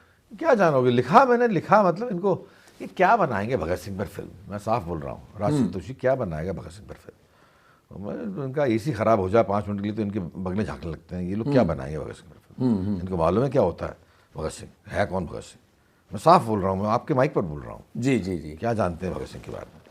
तो इनको वही फैंसी सी फिल्म बनानी थी, वो बना दी इन्होंने एक, उसमें अजय देवगन ले लिए इन्होंने, वो बेचारे उसने अपना काम कर दिया, एक्टिंग कर दी और अवार्ड मिल गया उनको, और जो बनानी थी बना दी इनको। आपको उस समय तो अरे तो उस समय तो मतलब आपके बावड़ापन था ना, 5 फिल्म बननी थी भगत सिंह पर, क्योंकि जो लगान और ये हिट हो गई थी, लगान और गदर, तो इनको तो हमेशा ही कॉमर्स पड़े थे लोग भगत कॉमर्स सिंह देखते पे हैं फिल्म ना, बनाने हाँ के लिए। कॉमर्स देखते हैं ना। तो ये था, तो हुआ उसमें कुछ हादसे हुए, लेकिन जिसको मैं याद नहीं करना चाहता, हो गया। लेकिन अब इनसे पूछो जाके संतोषी से कि क्या नाम है, ये आंदोलन कब हुआ था, या वो आंदोलन कब हुआ था, या उधम सिंह कब पैदा हुए थे, वो जानते होंगे क्या भी? नहीं जानते होंगे। तो ये उनके लिए फैंसी आइटम था भगत सिंह, तो बना लिया उन्होंने बस। लेकिन आपको आपका हक मिला फिर? हक मिला, मतलब आंशिक तौर पर मिला, पूरा नहीं मिला, लेकिन हक मिला मुझे। क्या फिल्म इंडस्ट्री का ये धोखा बहुत गहरी फांस के रूप में रहा? मेरा एक व्यक्ति के प्रति रहा, उनके प्रति रहा, मिस्टर राजकुमार संतोषी के प्रति रहा। वो अब तक है। जी जी। वो अब तक है। अंजुम रजाविली बेचारे शरीफ आदमी हैं, वो फंस गए थे उसमें, लेकिन राजकुमार संतोषी के लिए रहा और आज तक है। बाद में फिर मुंबई आना कैसे हुआ? बस उसके बाद में आ गया, मैंने कहा यार यही करना है, जब ऐसा ही कुछ करना है तो मुंबई आकर ही करेंगे ना, जब आपके मतलब कीचड़ में ही पाँव डालने हैं तो फिर कीचड़ में रहकर ही काम करते हैं ना। तो फिर 2003 में मुझे मकबूल मिल गई थी। हाँ, विशाल ने कास्ट कर लिया था मुझे, तो विशाल से पुरानी जान पहचान रही हाँ होगी? हाँ, पुरानी जान, उसके लिए गाने लिखने आया करता था मैं यहाँ पर। तो उसने जो है पहले 2002 में कास्ट कर लिया मुझे, तो मकबूल बनने लगी। तो 2003 में ये प्रिया वगैरह जो है मेरी बीवी मेरे बेटे के साथ में और माँ के साथ में आ गए, हमने मकान ले लिया छोटा सा एक, और गृहस्थी जमा ली। तब फिर लगा, तो फिर उसके बाद फिर there was no looking back, मतलब ऐसा कुछ खास इंडस्ट्री थी, लगातार इंडस्ट्री में भोगते रहे, करते रहे। टशन नाम की एक फिल्म में गाना लिखा था। टशन नाम की फिल्म गाने का 56 तारे तोड़ नाच लूँ अब तो। और फलक तक चल साथ मेरे। नहीं, वो नहीं लिखा था मैंने। अच्छा, वो 56 तारे वाला गाना है। हाँ, 56 तारे तोड़ नाच लूँ अब तो ताबड़ तोड़ नाच लूँ, मैं तो बंजारा रे, ऐसा कुछ था। हाँ। बन के आवारा मैं किस मेले में पहुँच गया हूँ, कोई हो जाऊँ हारा में हारा है। बिल्कुल, ये उसी दौर की बात है क्या? ये गाना जब लिखा था? इस दौर की, जब आप मुंबई आए और आपने अपनी गृहस्थी जमा ली थी? नहीं, तब यशराज के लिए मैंने एक वो लिखा था, मैंने इनके लिए ओपेरा लिखा था, आजा नचले में। हाँ हाँ हाँ, हाँ, ये एक बात रह गई। बिल्कुल बिल्कुल। हाँ, तो उस समय काफ़ी आदि चोपड़ा का मैं प्रिय हो गया था। पीयूष भाई, आप मुझसे बड़े अच्छे संबंध हो गए थे, आज तक हैं। तो उन्होंने कहा आप इसमें भी लिख दो, तो उनके 2-3 स्टेशन वगैरह में इस पर मैंने गाने लिखे, तो उसमें जो है ये गाना था। पीयूष जी, मकबूल के अनुभव के बारे में बताइए, क्या एंसेम्बल कास्ट है वो? हाँ, अच्छी फिल्म थी, बहुत बढ़िया फिल्म थी, बहुत अच्छा इसने स्क्रिप्ट लिखी थी और बहुत बढ़िया शूट किया था हेमंत चतुर्वेदी ने। एक्चुअली हेमंत का बहुत बड़ा योगदान है इसमें, और आकाश कास्ट का तो है ही, सब लोगों ने बहुत बढ़िया काम किया था, सबको मालूम था कि क्या काम, सबको अपना जिम्मेदारी मालूम थी, तो कोई किसी का हक नहीं मार रहा था, सब लोगों को अपनी जिम्मेदारी मालूम थी, तो अच्छा हुआ था, बहुत बढ़िया हुआ था। एंसेम्बल कास्ट थी, एंसेम्बल कास्ट मतलब उस ड्रीम कास्ट थी, उससे बढ़िया कास्ट आप क्या, मतलब आप वर्ल्ड्स जो आपके वर्ल्ड टीम बनती है ना कई बार जी, वर्ल्ड नंबर 1 कौन सी, ड्रीम 11 टाइप की थी। ड्रीम 11 टाइप की, तो ड्रीम 11 थी वो तो। हाँ, तो ड्रीम 11 थी, तो हो गया, मतलब सब समझ गए थे सब। फिर विलियम शेक्सपियर था वो, हाँ। मकबूल जो है विलियम शेक्सपियर था, बिल्कुल। तो मैकबेथ छोटा मोटा प्ले तो है नहीं, तो बन गई थी, बन गई अच्छी बढ़िया फिल्म नहीं थी वो, बढ़िया फिल्म नहीं थी। मुझे ख़ास फ़ायदा नहीं हुआ उसका, मेरा मतलब नाम भी का भी जो है, मुझे कुछ खास फ़ायदा नहीं हुआ उससे। परफॉर्मेंस मुझे बहुत सेटिस्फाइंग लगा, काफ़ी अच्छा लगा मुझे, मैंने सामने से देखा तो मुझे काफ़ी अच्छा लगा, लेकिन मुझे कुछ सीधा फ़ायदा नहीं हुआ उस फिल्म से। ऐसा क्यों था?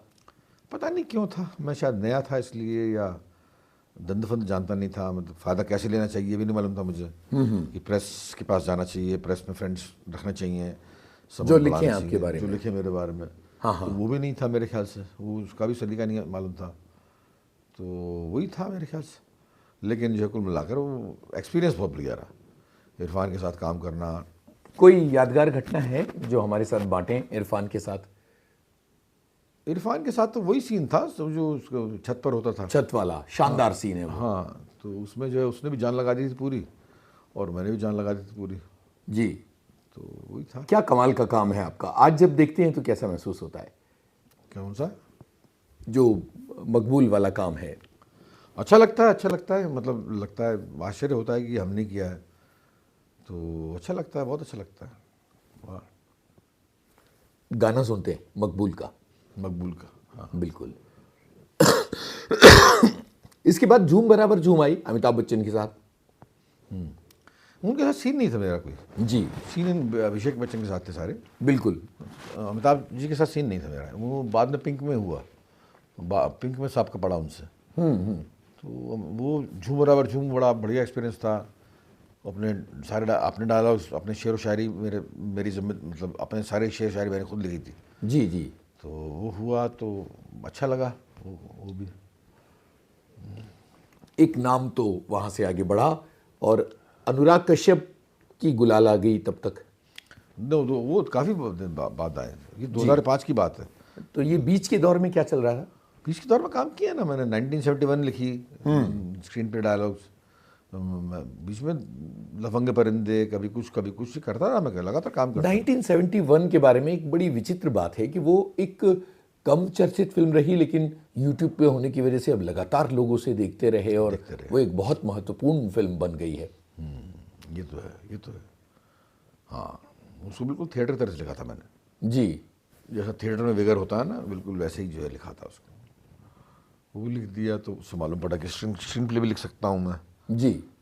तो ऐसा ही था। फिर 2009 में उसके बाद फिर जो गुलाल आ गई, 9 के बाद में फिर बातें लग गई, 9 के बाद में, 9 के एकदम बाद जो है, गुलाल के एकदम बाद दोनों फिल्में आ गई, ये रॉकस्टार आ गई, हाँ। और गैंग्स ऑफ वासेपुर, तो फिर तो बात ही अलग थी फिर तो। सारी बात अलग होगी, लेकिन गुलाल के बारे में बताइए। गुलाल आरंभ है प्रचंड। क्या बताऊँ? गुलाल से जुड़ी कोई याद? ये गाना कहाँ से आया था? इस गाने के बनने की कोई कहानी? अरे ऐसे ऐसे कर दिया था मैंने, कोई विशेष टिप्पणी देना नहीं चाहूँगा मैं, ऐसे कर दिया था मैंने, ऐसे ही बैठे हुए थे, उसने कहा गाना चाहिए, तो लिख दिया मैंने, मतलब there is no rocket science behind it, ऐसे लिख दिया था मैंने, मुझे नहीं मालूम था कि इतना पॉपुलर हो जाएगा। अभी तो वो नेशनल एंथम के बाद आपकी पहचान बन गया है, बल्कि जहां हम लोग जाते हैं तो देखते हैं कि बिल्कुल आपको देख के लोग ये आरंभ है प्रचंड तो ज़रूर गाते हैं। बहुत बहुत बहुत बहुत हिट हो गया, वो हो गया। फिर गाने गाए इसमें मैंने, हम कोक स्टूडियो के लिए गाने गाए, हुस्ना और घर, हाँ 2012 और 2013 में, जी। वो भी पॉपुलर हो गए। तो ये जो है मतलब पूरा, फिर रॉक स्टार मिली, बड़ा मज़ा आया मुझे एक सीन करके, उसमें एक मालिश वाला सीन था उसमें, वो करके बड़ा मज़ा आया। मतलब उससे मालूम पड़ा कि आप एक्टर्स छोटे होते हैं, रोल्स छोटे नहीं होते। क्या शानदार कहानियों वाले बाबा का जो मामला है वो। तमाशा, हाँ तमाशा में, हाँ, एक्टर्स छोटे होते हैं, रोल्स छोटे नहीं होते। जी। तो यहाँ रॉकस्टार का गाना सुने क्या? हाँ सुनाइए। ठीक है। गैंग्स ऑफ वासेपुर से जुड़ी कोई याद है? याद ही याद है, इसकी भी याद है, गुलाल की भी याद है, याद ही यादें हैं। मतलब इसका काम करने का तरीका जो था अनुराग का, वो इतना खास है, इतना विशेष है कि उसको याद करते हैं आप भूल नहीं सकते उसको। वैसे भी मिल लो तो भूलना भूलना बड़ा मुश्किल है। वो जिस तरह का बंदा है ना, इतना पैशनेट बंदा है वो, बहुत बहुत होपलेसली पॉजिटिव है। बिल्कुल। होपलेसली पॉजिटिव, पॉजिटिव ही बहुत बोलेगा। अच्छा वर्ड है ये। हाँ, होपलेसली पॉजिटिव। जी। जहाँ कहीं बिल्कुल निराशा दिख रही होगी, वहाँ पर नहीं, हो जाएगा पीछे, हो जाएगा, हो जाएगा, ये हो जाएगा, हो जाएगा। तो इस तरह का बंदा है। तो उसके असिस्टेंट्स वगैरह बहुत खुश रहते हैं उससे। तो वो था, गुलाल की भी यादें हैं, गैंग्स ऑफ वासेपुर की तो यादें यादें हैं। एक बगल में चांद होगा, एक एक बगल बगल में। में चांद होगा, वहाँ उसने गाना ले लिया था कि ये आप रिकम्पोज करो, मतलब उससे पहली वाली धुन पसंद नहीं आई थी, अच्छा। तो उन्होंने कहा आप रिकम्पोज करो उसको, तो मैंने रिकम्पोज कर दिया। वो भी काफ़ी हिट हो गया। जी। वो हो गया, उसके बाद फिर तमाशा आ गई मेरे ख्याल से। हाँ। तमाशा आ गई, फिर ये हैप्पी भाग जाएगी, फिर ये दौर निकल आया, मतलब आपकी कॉमेडी करने का।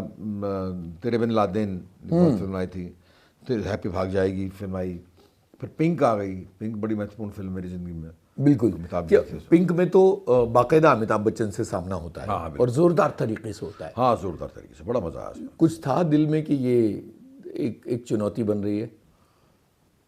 सच कहूँ तो था। हाँ हाँ। सच कहूँ तो था। घबराहट कहेंगे उसको? नहीं, घबराहट नहीं थी। जी। घबराहट बिल्कुल नहीं थी। मैं वक्त पर आया करता था, उनसे पहले आया करता था बल्कि, जिद करके, और घबराहट नहीं थी। And very cooperative he is.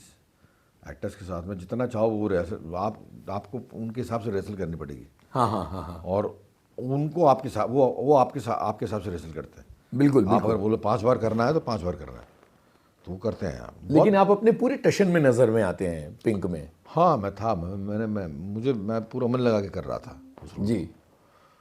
सुई सरकार मेरा दोस्त था, उसने एक्ट 1 का दोस्त था, हाँ। तो उसने बनाई थी, तो मैं पूरी मन लगा के जो है कर रहा था उसको, तो पूरी मन लगा के फिल्म की मैंने। वो बहुत जल्दी हुई थी शूटिंग, मतलब आपके वो और दिन बाकी रह गए थे हमारे। अच्छा। लेकिन बहुत जल्दी शूट हो गया, मतलब वो जो सोच रहा था कि और टाइम लगेगा इसमें, उतना टाइम लगा नहीं उसमें, बहुत जल्दी हो गई थी। पिंक का एक गाना है, काली काली रहना सारी, वो गाना सुनते हैं। हाँ, सुनाई सुनाई। जिस तरह के रोल आपको मिल रहे थे, चाहे वो पिंक हो, शौकीन्स हो, संजू हो, तमाशा संजू तो हो। मैंने खाली रणवीर के कहने पे की थी। जी जी। उसने इमोशनल ब्लैकमेल किया था मुझे। अच्छा। हाँ, मैं खाली उसने फंसा दिया था उसने, मैं करना नहीं चाहता था संजू। जी। संजू तो रिग्रेट है मेरा ज़िंदगी का, मुझे नहीं करना चाहिए था वो। बाकी तमाम रोल से खुश हैं आप? हाँ, मैं खुश हूँ, मुझे अच्छे रोल्स मिले। जैसे तमाशा का बहुत छोटा रोल है, लेकिन क्या इम्पैक्ट है उसका? हाँ, तमाशा भी, रॉकस्टार भी, तेरे बिन लादेन, हैप्पी भाग जाएगी, बड़ा खुश कोई हूँ। है ना, ये लाहौर। लाहौर में एक्टिंग नहीं करी मैंने, लिखी थी मैंने, जी। और गाने थे उसमें मेरे। बिल्कुल। पीयूष जी, आजकल आप बहुत शोज़ कर रहे हैं, पूरे देश दुनिया में घूम रहे हैं, और बहुत अलग तरीके से अपने शो डिज़ाइन कर रहे हैं, और जब आप स्टेज पर जाते हैं शोर मच जाता है। इन शोज़ के बारे में बताइए। ये मेरा बैंड है वल्ली मारान, इसका टूर चल रहा है, उड़न खटोला टूर जी। नाम है, टूर का नाम है उड़न खटोला, बैंड का नाम बल्ली मारान। और ये काफ़ी बड़ा बैंड है, करीब 15 लोगों का बैंड हो गया अब तो। कभी शुरू किया था तो 3 लोगों से शुरू किया था। मैं था, गिटारिस्ट था मेरा निशांत अग्रवाल, और जयंत पटनायक करके मेरा परकशनिस्ट था। 2016 में शुरू किया था मैं गुड़गांव से। अब ये बड़ा बैंड बन गया है, अब जो है काफ़ी एम्बिशियस हो गया है मामला। अब जो है ये इसका 9 तारीख को इसका ये वाला टूर जो है उड़न खटोला, ये ख़त्म हो जाएगा। ये जो हमने करीब 20 एक जगह परफॉर्म कर लिया है इस टूर में, तो उसमें अभी हम जो है अपनी एल्बम लाने वाले हैं, नई एल्बम। अच्छा। उसमें जो है काफ़ी सारे गाने हैं, तो वो लाएंगे, और मशहूर बहुत हो गया है ये जो है दिन दुनिया में, यहाँ पर भी और बाहर भी मशहूर बहुत हो गया। थैंक्स टू यूट्यूब वगैरह आ गए ना, तो इससे जो है मतलब बड़ी सहूलियत हो गई है जी। कि आप कुछ भी काम करते हैं तो वो जो है निकल जाता है बाहर। इस टूर में आप क्या क्या परफॉर्म करते हैं, कौन कौन से गाने हैं? सब करते हैं हम। जब शहर हमारा सोता है, हुस्ना, एक बगल में चांद होगा, घर, दुनिया, ये तो वो हो गए जो रिकॉर्डेड गाने हैं। इसके अलावा थोड़ा नज़ारा एक है गाना, उसके अलावा विस्की गाना है करके, उसके अलावा जो है वो सुहाने दिन, वो पुराने दिन। क्या बात है, क्या बात है। तो ये सब जो है, ये सब इच्छुक है लोग आगे इन गानों को सुनने के। एक वीडियो बड़ा चला था जिसमें मनोज वाजपेयी और आप वो सुहाने दिन गाते हैं। वो खामखा हो गया था, मतलब उसका वो जीना ऐसी का नाम है, उसका एक प्रोग्राम कार्यक्रम आया करता था जी। तो मनोज की जो है, मनोज उसमें मतलब हीरो थे, तो मैं आया था मिलने के लिए उनसे, तो मैंने गा दिया। मेरे ख्याल से याद भी नहीं है किसी को, एक्टर में भी किसी को याद नहीं गाने। जी जी। मुझे ही याद है, उसको भी याद नहीं था। अच्छा। तो ऐसे गा देते हैं लोग जो है, मैं भी मान लेता हूँ कि हाँ भी तुम्हें याद है, लेकिन अदरवाइज मुझे मालूम है कि वैसे किसी को याद नहीं है।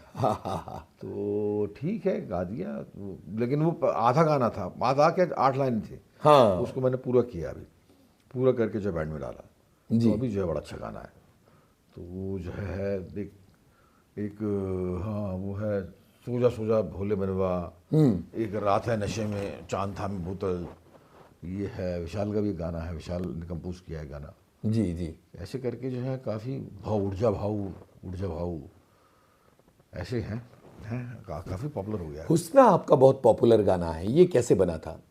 हुस्ना प्ले था, प्ले में 95 में 1995 में प्ले किया था लेडी श्री राम कॉलेज के साथ में। एनके ने डायरेक्ट किया था, मैंने इसका रूपरेखा मैंने की थी, लिरिक्स म्यूजिक और स्क्रिप्ट। हाँ। उसमें जो है ये प्ले गाना आ गया कहीं से, मैंने लिख दिया गाना। उसके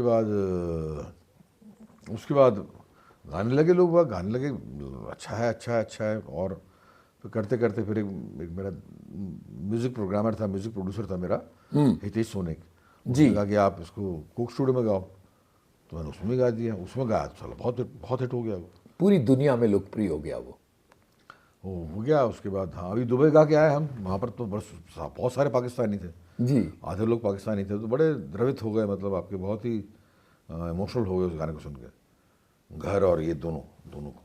अब ये टूर खत्म हो रहा है, इसके आगे क्या प्लानिंग है? टूर खत्म हो गया, इसके बाद फिर मैं जो अपनी कुछ शूटिंग्स हैं मेरी, वो पेंडिंग शूटिंग्स हैं, हाँ, वो करूँगा मैं अप्रैल मई जून जुलाई जी। अगस्त में शायद हमारा अमेरिका और कनाडा का टूर होगा इसका, बिल्ली मारन का। तो बीच में अपनी शूटिंग पूरी करने के बाद में फिर मैं जो है वहाँ हम लोग वहाँ जाएंगे, अगर हो गया टूर तो हो ही जाएगा मेरे ख्याल से, बहुत करके यूके भी है शायद। इसके बाद कौन जीता है तेरे जुल्फ़ होने तक, मतलब क्या सोचा इसके बारे में, कब कल की सोच? बिल्कुल। तो इस बीच में भी अभी आप एक्टिंग कर रहे हैं और प्रोजेक्ट चल रहे हैं? हाँ काफ़ी दिन हो गए एक्टिंग किए हुए मुझे जी। तो अभी करूँगा मैं, अप्रैल से मैं जाऊँगा शूट पर, अप्रैल से जाऊँगा शूट पर। एक पूरा दौर आया जब आप आध्यात्मिक हो गए और आपने अपनी ज़िंदगी को नए तरीके से समेटा, उसके बारे में बताइए। हर बंदे को समेटना चाहिए मेरे ख्याल से, हर बंदे की ज़िंदगी में आ चुका है दौर। हम लोग जिद करके काम करे जा रहे हैं, अभी भी स्टारडम, कितना स्टारडम लोगे यार, कितना स्टारडम झेलोगे इवेंचुअली। तो ये अभी भी स्टारडम वाला जो है सीन जो है रोकना पड़ेगा सब लोगों को। हाँ। वरना अभी क्या मतलब, आपके एक स्ट्रोक की जरूरत है, आपके दिल में हल्का सा दर्द होगा और चढ़ जाएंगे जी, एक स्ट्रोक आराम बाकी है। और उसके बाद में क्या होगा, कौन सा काम, कैसा काम, किसका काम, सब खत्म। हाँ, तो इससे बेहतर ये है कि जो 50 के बाद में सोचना चाहिए आदमी को कि जो यार मृत्यु आने वाली है, तो कहाँ जाना है, कहाँ नहीं, खोजबीन तो शुरू हो जाए कम से कम। खोजबीन तो शुरू हो जाए कम से कम कि यार कहाँ जाएंगे, हम सोच तो लें कहाँ से आए हैं, कहाँ जाएंगे। कुल मिलाकर एक घड़ी रुकना जरूरी है जिंदगी। हाँ, उस वक्त थोड़ा रुकना जरूरी है। कहीं से आ रहे हैं, कहीं नहीं जा रहे हैं, ये मतलब ये तो थोड़ी होती है कि हम कहीं नहीं से आए हैं और कहीं नहीं चले जा रहे हैं। हाँ, तो ये coming from nowhere and going towards nowhere, ये थ्योरी बनती नहीं है। तो कुछ है कर्मयोगी हैं, कुछ लोग हैं, अमिताभ बच्चन जी हैं, वो आपके 82 में देखो साला कल की है उन्होंने, कल की में स्टंट्स किए उन्होंने, बिल्कुल। तो एक वो भी है, या तो उतनी शिद्दत लाओ, उतना शिद्दत हर बंदा नहीं ला पाता। मैं तो अभी 60 में थक गया जी। तो, लेकिन ये हाँ आँख मूंद कर बैठने की ज़रूरत है हर बंदे को, मेरी उम्र के हर बंदे को ये सोचना, कमा लिया यार, बहुत कमा लिया, मतलब ठीक ठाक कमा लिया, इतना कि परिवार चल जाएगा, ठीक ठाक कमा लिया, नाम शोहरत पैसा प्रतिष्ठा ये हासिल हो गए। मतलब मैं जितना सोच के निकला था 83 में अपने घर से, 42 साल हो गए वहाँ से निकले हुए 83 में, उतना उससे ज़्यादा कमा लिया मैंने, उससे पैसा ही नहीं, हर हिसाब से जो है मतलब नाम शोहरत वगैरह सम्मान वगैरह खासा कमा लिया। अब ये कहाँ तक कमाता जाऊँगा मैं, कहाँ तक कमाऊँगा, कोई तो मतलब इसकी इंतहा होगी ना, कहाँ तक कमाऊँगा, आफ्टर ऑल कहाँ तक कमाऊँगा। सही है, तो कोई तो इंतहा होगी, कहीं जाकर तो रुकूंगा ना मैं, कि इसके आगे भी कुछ चीज़ होती है। पहले जवानी में थे तो आपके वही था, लड़की आपकी मतलब एक बहुत बड़ी चीज़ थी, उसके आगे जाएंगे तो उसके बाद फिर चरस गांजा और शराब वगैरह आ गई, उसके आगे जाएंगे तो फिर मतलब आप आगे जाते जाओ ना, आपके मतलब हासिल करते जाओ, लेकिन उसके बाद छोड़ते भी जाओ इनको, स्वाद लेते जाओ, लेकिन आगे जाते जाओ ना। तो हम लोग आगे, ये स्टारडम जो है बड़ा बुरा चीज़ है, स्टारडम मार डालता है आदमी को। स्टारडम जहाँ पर आपको बहुत वो देता है, प्रतिष्ठा देता है, साथ में ये भी करता है कि स्टारडम फिर आपके आंखों पर पर्दा डाल देता है जी, उसके आगे आपको यही मिलेगा, और घनत और डेंसिटी मिलेगा, और बड़े स्टार हो जाओगे आप, और बड़े क्या हो जाओगे, मतलब हद से ऑस्कर मिल जाएगा मुझे, उसके आगे तो नहीं जाऊँगा ना, उसके आगे भी ज़िंदगी होगी जी, थोड़ी कि ऑस्कर मिल गया तो जो ज़िंदगी ख़त्म हो जाएगी। तो उसके आगे क्या हो, इसकी खोजबीन जारी है, और कुछ नहीं, तो मतलब कम से कम ईगो ही डिफ्लेट हो रहा है धीमे धीमे करके, ईगो जो है डिफ्लेट हो रहा है, ये बहुत बड़ी बात है। बात करने में मज़ा आता है, इंटरव्यू देने में मज़ा आता है, हालांकि देता है। विपश्यना ने कितना बदला आपको? विपश्यना ने बहुत कुछ बदला, बहुत कुछ बदला। मेजर मेजर मेजर उसका योगदान है विपश्यना का, तो जी, अपने भीतर झांकने का मौका मिला। भीतर झांकने का मौका मिला। जी, पीयूष जी, आपने अपनी किताब लिखी जो आत्मकथात्मक उपन्यास कहा जाता है, ये किस तरह से कब ख्याल आया था और क्या हुआ ये?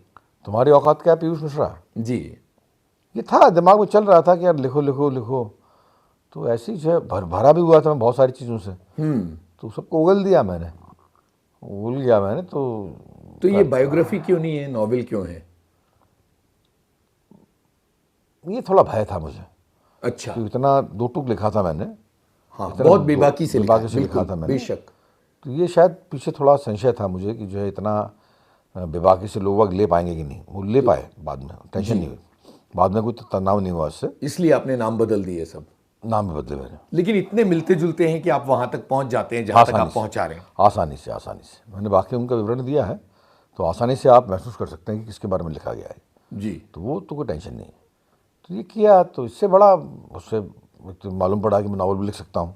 कितने दिन लगे? 3-4 महीने। 3-4 महीने में हो गई किताब? हाँ हाँ, तो कागज कलम पे लिख रहे थे या कंप्यूटर? कागज़ कलम, मैं उसमें कंप्यूटर का इस्तेमाल नहीं करता। तो कितनी स्पीड में लिख रहे होंगे आपके 3-4 महीने में ये किताब हो गई? आपकी स्मृति तो सचमुच में बहुत फोटोग्राफिक है, तो जाहिर है कि सब पुरानी चीजें याद थी। कब क्या हुआ वो डिटेलिंग तो बहुत पुख्ता है उस किताब में। इसका पहला ड्राफ्ट खो गया था एक्चुअली, मैं इसका अच्छा, 3 इसमें चैप्टर्स हैं, ग्वालियर, दिल्ली और बॉम्बे। तो ग्वालियर चैप्टर लिख चुका था मैं, वो रद्दी में दे दिया मैंने भूल से, अरे बाप रे। तो बहुत तकलीफ हुई उसके बाद में। उसको उसको उसको ड्राफ्ट को लिखने में, ग्वालियर ड्राफ्ट को लिखने में काफ़ी तंगी का सामना करना पड़ा, क्योंकि आप जाओ एक बार लिख चुके होते हैं तो उसके बाद बार बार वही शब्द आपके सामने आते हैं कि तुम ये लिख चुके हो, लिख चुके हो, लिख चुके हो, वैसे क्रिएट करने की कोशिश करो। तो वो जो है काफ़ी तंगी में था। ये गलती कैसे हो गई? नहीं, हो गई वो गलती, गलती होती इसलिए कि हो जाती है, मतलब जी जी जी। गलती तो भूल से ही होती है ना, तो वो हो गई। हाँ, और किताब बहुत हिट हुई? किताब हाँ भगवान की दया से काफ़ी हिट हुई, काफ़ी चल रही है। जी, तो अब आगे क्या? अभी आगे देख सोचा नहीं है कुछ ऐसा, अभी तो आराम ही कर रहा हूँ। बैंड हो जाए, ये बैंड के बाद में ज़रा सोचने का मौका मिलेगा क्या करना है क्या नहीं। कुछ और लिखने की बारी? हाँ, या उस किताब का सेकंड पार्ट तो आ ही सकता है? सेकंड पार्ट नहीं आएगा, सेकंड पार्ट हो मेरे ख़त्म हो गई है किताब। जी, तो कुछ और करना है अभी? हाँ, एक सर फिरा करके नावल था, मसौदा है दिमाग में उसका, हाँ हाँ, वो लिखूंगा मैं, ज़रा टाइम मिल जाए मुझे, 3-4 महीने फ्री। अभी थिएटर भी करूंगा मैं, प्ले करना है, बहुत बड़ा प्ले करना है मुझे। अच्छा, किस बारे में है वो? बॉम्बे, ये है बॉम्बे मेरी जान, उसका नाम ही ये है, बॉम्बे मेरी जान। तैयार है स्क्रिप्ट? हाँ, स्क्रिप्ट तैयार है, बस जो है उसके लिए 2 महीने बिल्कुल फ्री चाहिए। और आजकल मैं तसल्ली से काम कर रहा हूँ, आजकल कोई हबड़ दबड़ नहीं है। तो डायरेक्ट करने वाले हैं या एक्ट करेंगे कि कोई और डायरेक्ट करेगा? डायरेक्ट करूँगा जी, वो है, अच्छा है, बाकी जो है सेटल्ड है ज़िंदगी, मतलब कोई टेंशन नहीं है, सेटल्ड लाइफ है आजकल। हाँ, हबड़ तबड़ नहीं है, मतलब अफरा तफरी नहीं है, पहले बहुत थी, अब अफरा तफरी नहीं है। अब मैं चाह भी नहीं रहा, अब मैं चाह भी नहीं रहा, जुनून नहीं है वो, पागलपन नहीं है किसी भी काम में, ठहराव है। अगर जिंदगी में कुछ अंडू करने का मौका मिले तो ऐसी कौन सी चीज़ें हैं जो अंडू करना चाहेंगे? अंडू मतलब कौन सी चीज़ें इरेज करना चाहेंगे नए सिरे से? अरे शराब पहले ही है भाई, शराब में तो बहुत तकलीफ थी, अभी तक देती है, अभी छोड़ कहाँ पाया हूँ उसको। जी, अभी जो है कभी कभी हो जाती है वो, तो उसको तकलीफ है मुझे। ड्रिंक तो बिल्कुल बिल्कुल, अल्कोहल तो बिल्कुल बिल्कुल गायब करना चाहता हूँ अपनी ज़िंदगी से, तो बिल्कुल बिल्कुल गायब करना चाहता हूँ। और कौन सी ऐसी गलतियां हैं जिन्हें नहीं और दोहराना गलतियाँ चाहिए? कोई नहीं है, गलतियाँ कोई नहीं है, जो हुआ जो आपके मतलब प्रारब्ध दोष था वो होना ही था, अगर वो नहीं होता तो ये भी नहीं होता, तो इसलिए जो होना बहुत ज़रूरी था। ये हर तो बंदे सारा की क्रम ज़िंदगी में चल रहा था? क्रम में चल रहा है, ये हर बंदे की ज़िंदगी में सब चीज़ें होनी ज़रूरी हैं, जो हुआ मेरे साथ में। जी, तो मुझे कोई टेंशन नहीं है, कोई उससे द्वेष नहीं है, कोई गिला नहीं है, ये सब हुआ होना था, तभी कि जाकर आज जो सुचारू है ज़िंदगी, आज ठहरी हुई है ज़िंदगी। जी। पीयूष जी, छोटे छोटे शहर हैं, ग्वालियर जैसे, भोपाल, आगरा, लखनऊ, दिल्ली, बरेली, दिल्ली को छोड़ दें, अलग अलग राज्यों के छोटे छोटे शहर हैं जहाँ के बच्चे ख्वाब दिख रहे हैं एक्टर बनने का, वो आपकी ज़िंदगी की तरफ देखते हैं, उनसे क्या कहना चाहेंगे? आज विविध भारती के ज़रिए हम बहुत छोटे छोटे इलाकों तक पहुँच रहे हैं। अरे कहना क्या चाहूँ, काम करो यार, काम करो, मतलब एकदम से रिजल्ट मत देखो एकदम से कि आज आज काम किया और कल रिजल्ट मिल जाएगा। ऐसी बात नहीं है, आप काम करो, 20 साल बाद बोलो, 10 साल बाद मिलेगा आपको रिजल्ट, मिलेगा मिलेगा। अगर आप तबीयत से काम करोगे तो आपको रिजल्ट मिलेगा ही मिलेगा। ये तो भगवद गीता का कहना है, एक बार किया गया कर्म बिना अपना फल दिए नष्ट नहीं होता। क्या बात है। एक बार किया कर्म बिना अपना फल दिए नष्ट नहीं होता। तो आप करो, लगातार काम करते चलो, लगातार काम करते चलो, सारे सुख दुखों को भोग लो, 50 साल की उम्र तक सब निपटा दो।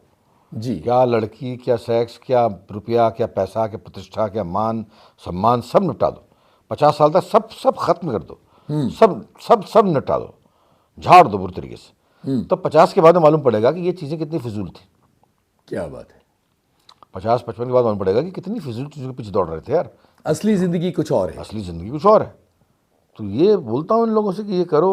अभी यंगस्टर्स हैं भी, बड़े इस वक्त के यंगस्टर्स बहुत काबिल यंगस्टर्स हैं, बहुत समझते हैं इस बात, हर बात को। मैं ये मानता ही नहीं जेनजी जनरेशन, ये कोई जेनजी नहीं है, ये सब समझते हैं, सब बहुत रिसेप्टिव लोग हैं और बहुत बढ़िया सुनते हैं, बहुत बढ़िया कार्यान्वयन करते हैं इसका। और मैं तो बड़ा उम्मीद बांधे बैठा हूँ जनरेशन से। जी पीयूष जी, बहुत बहुत शुक्रिया विविध भारती के स्टूडियो थैंक में यू आप सर, आए और धन्यवाद इतनी बहुत बहुत। शानदार बातें हुई। चलिए धन्यवाद बहुत बहुत, थैंक यू।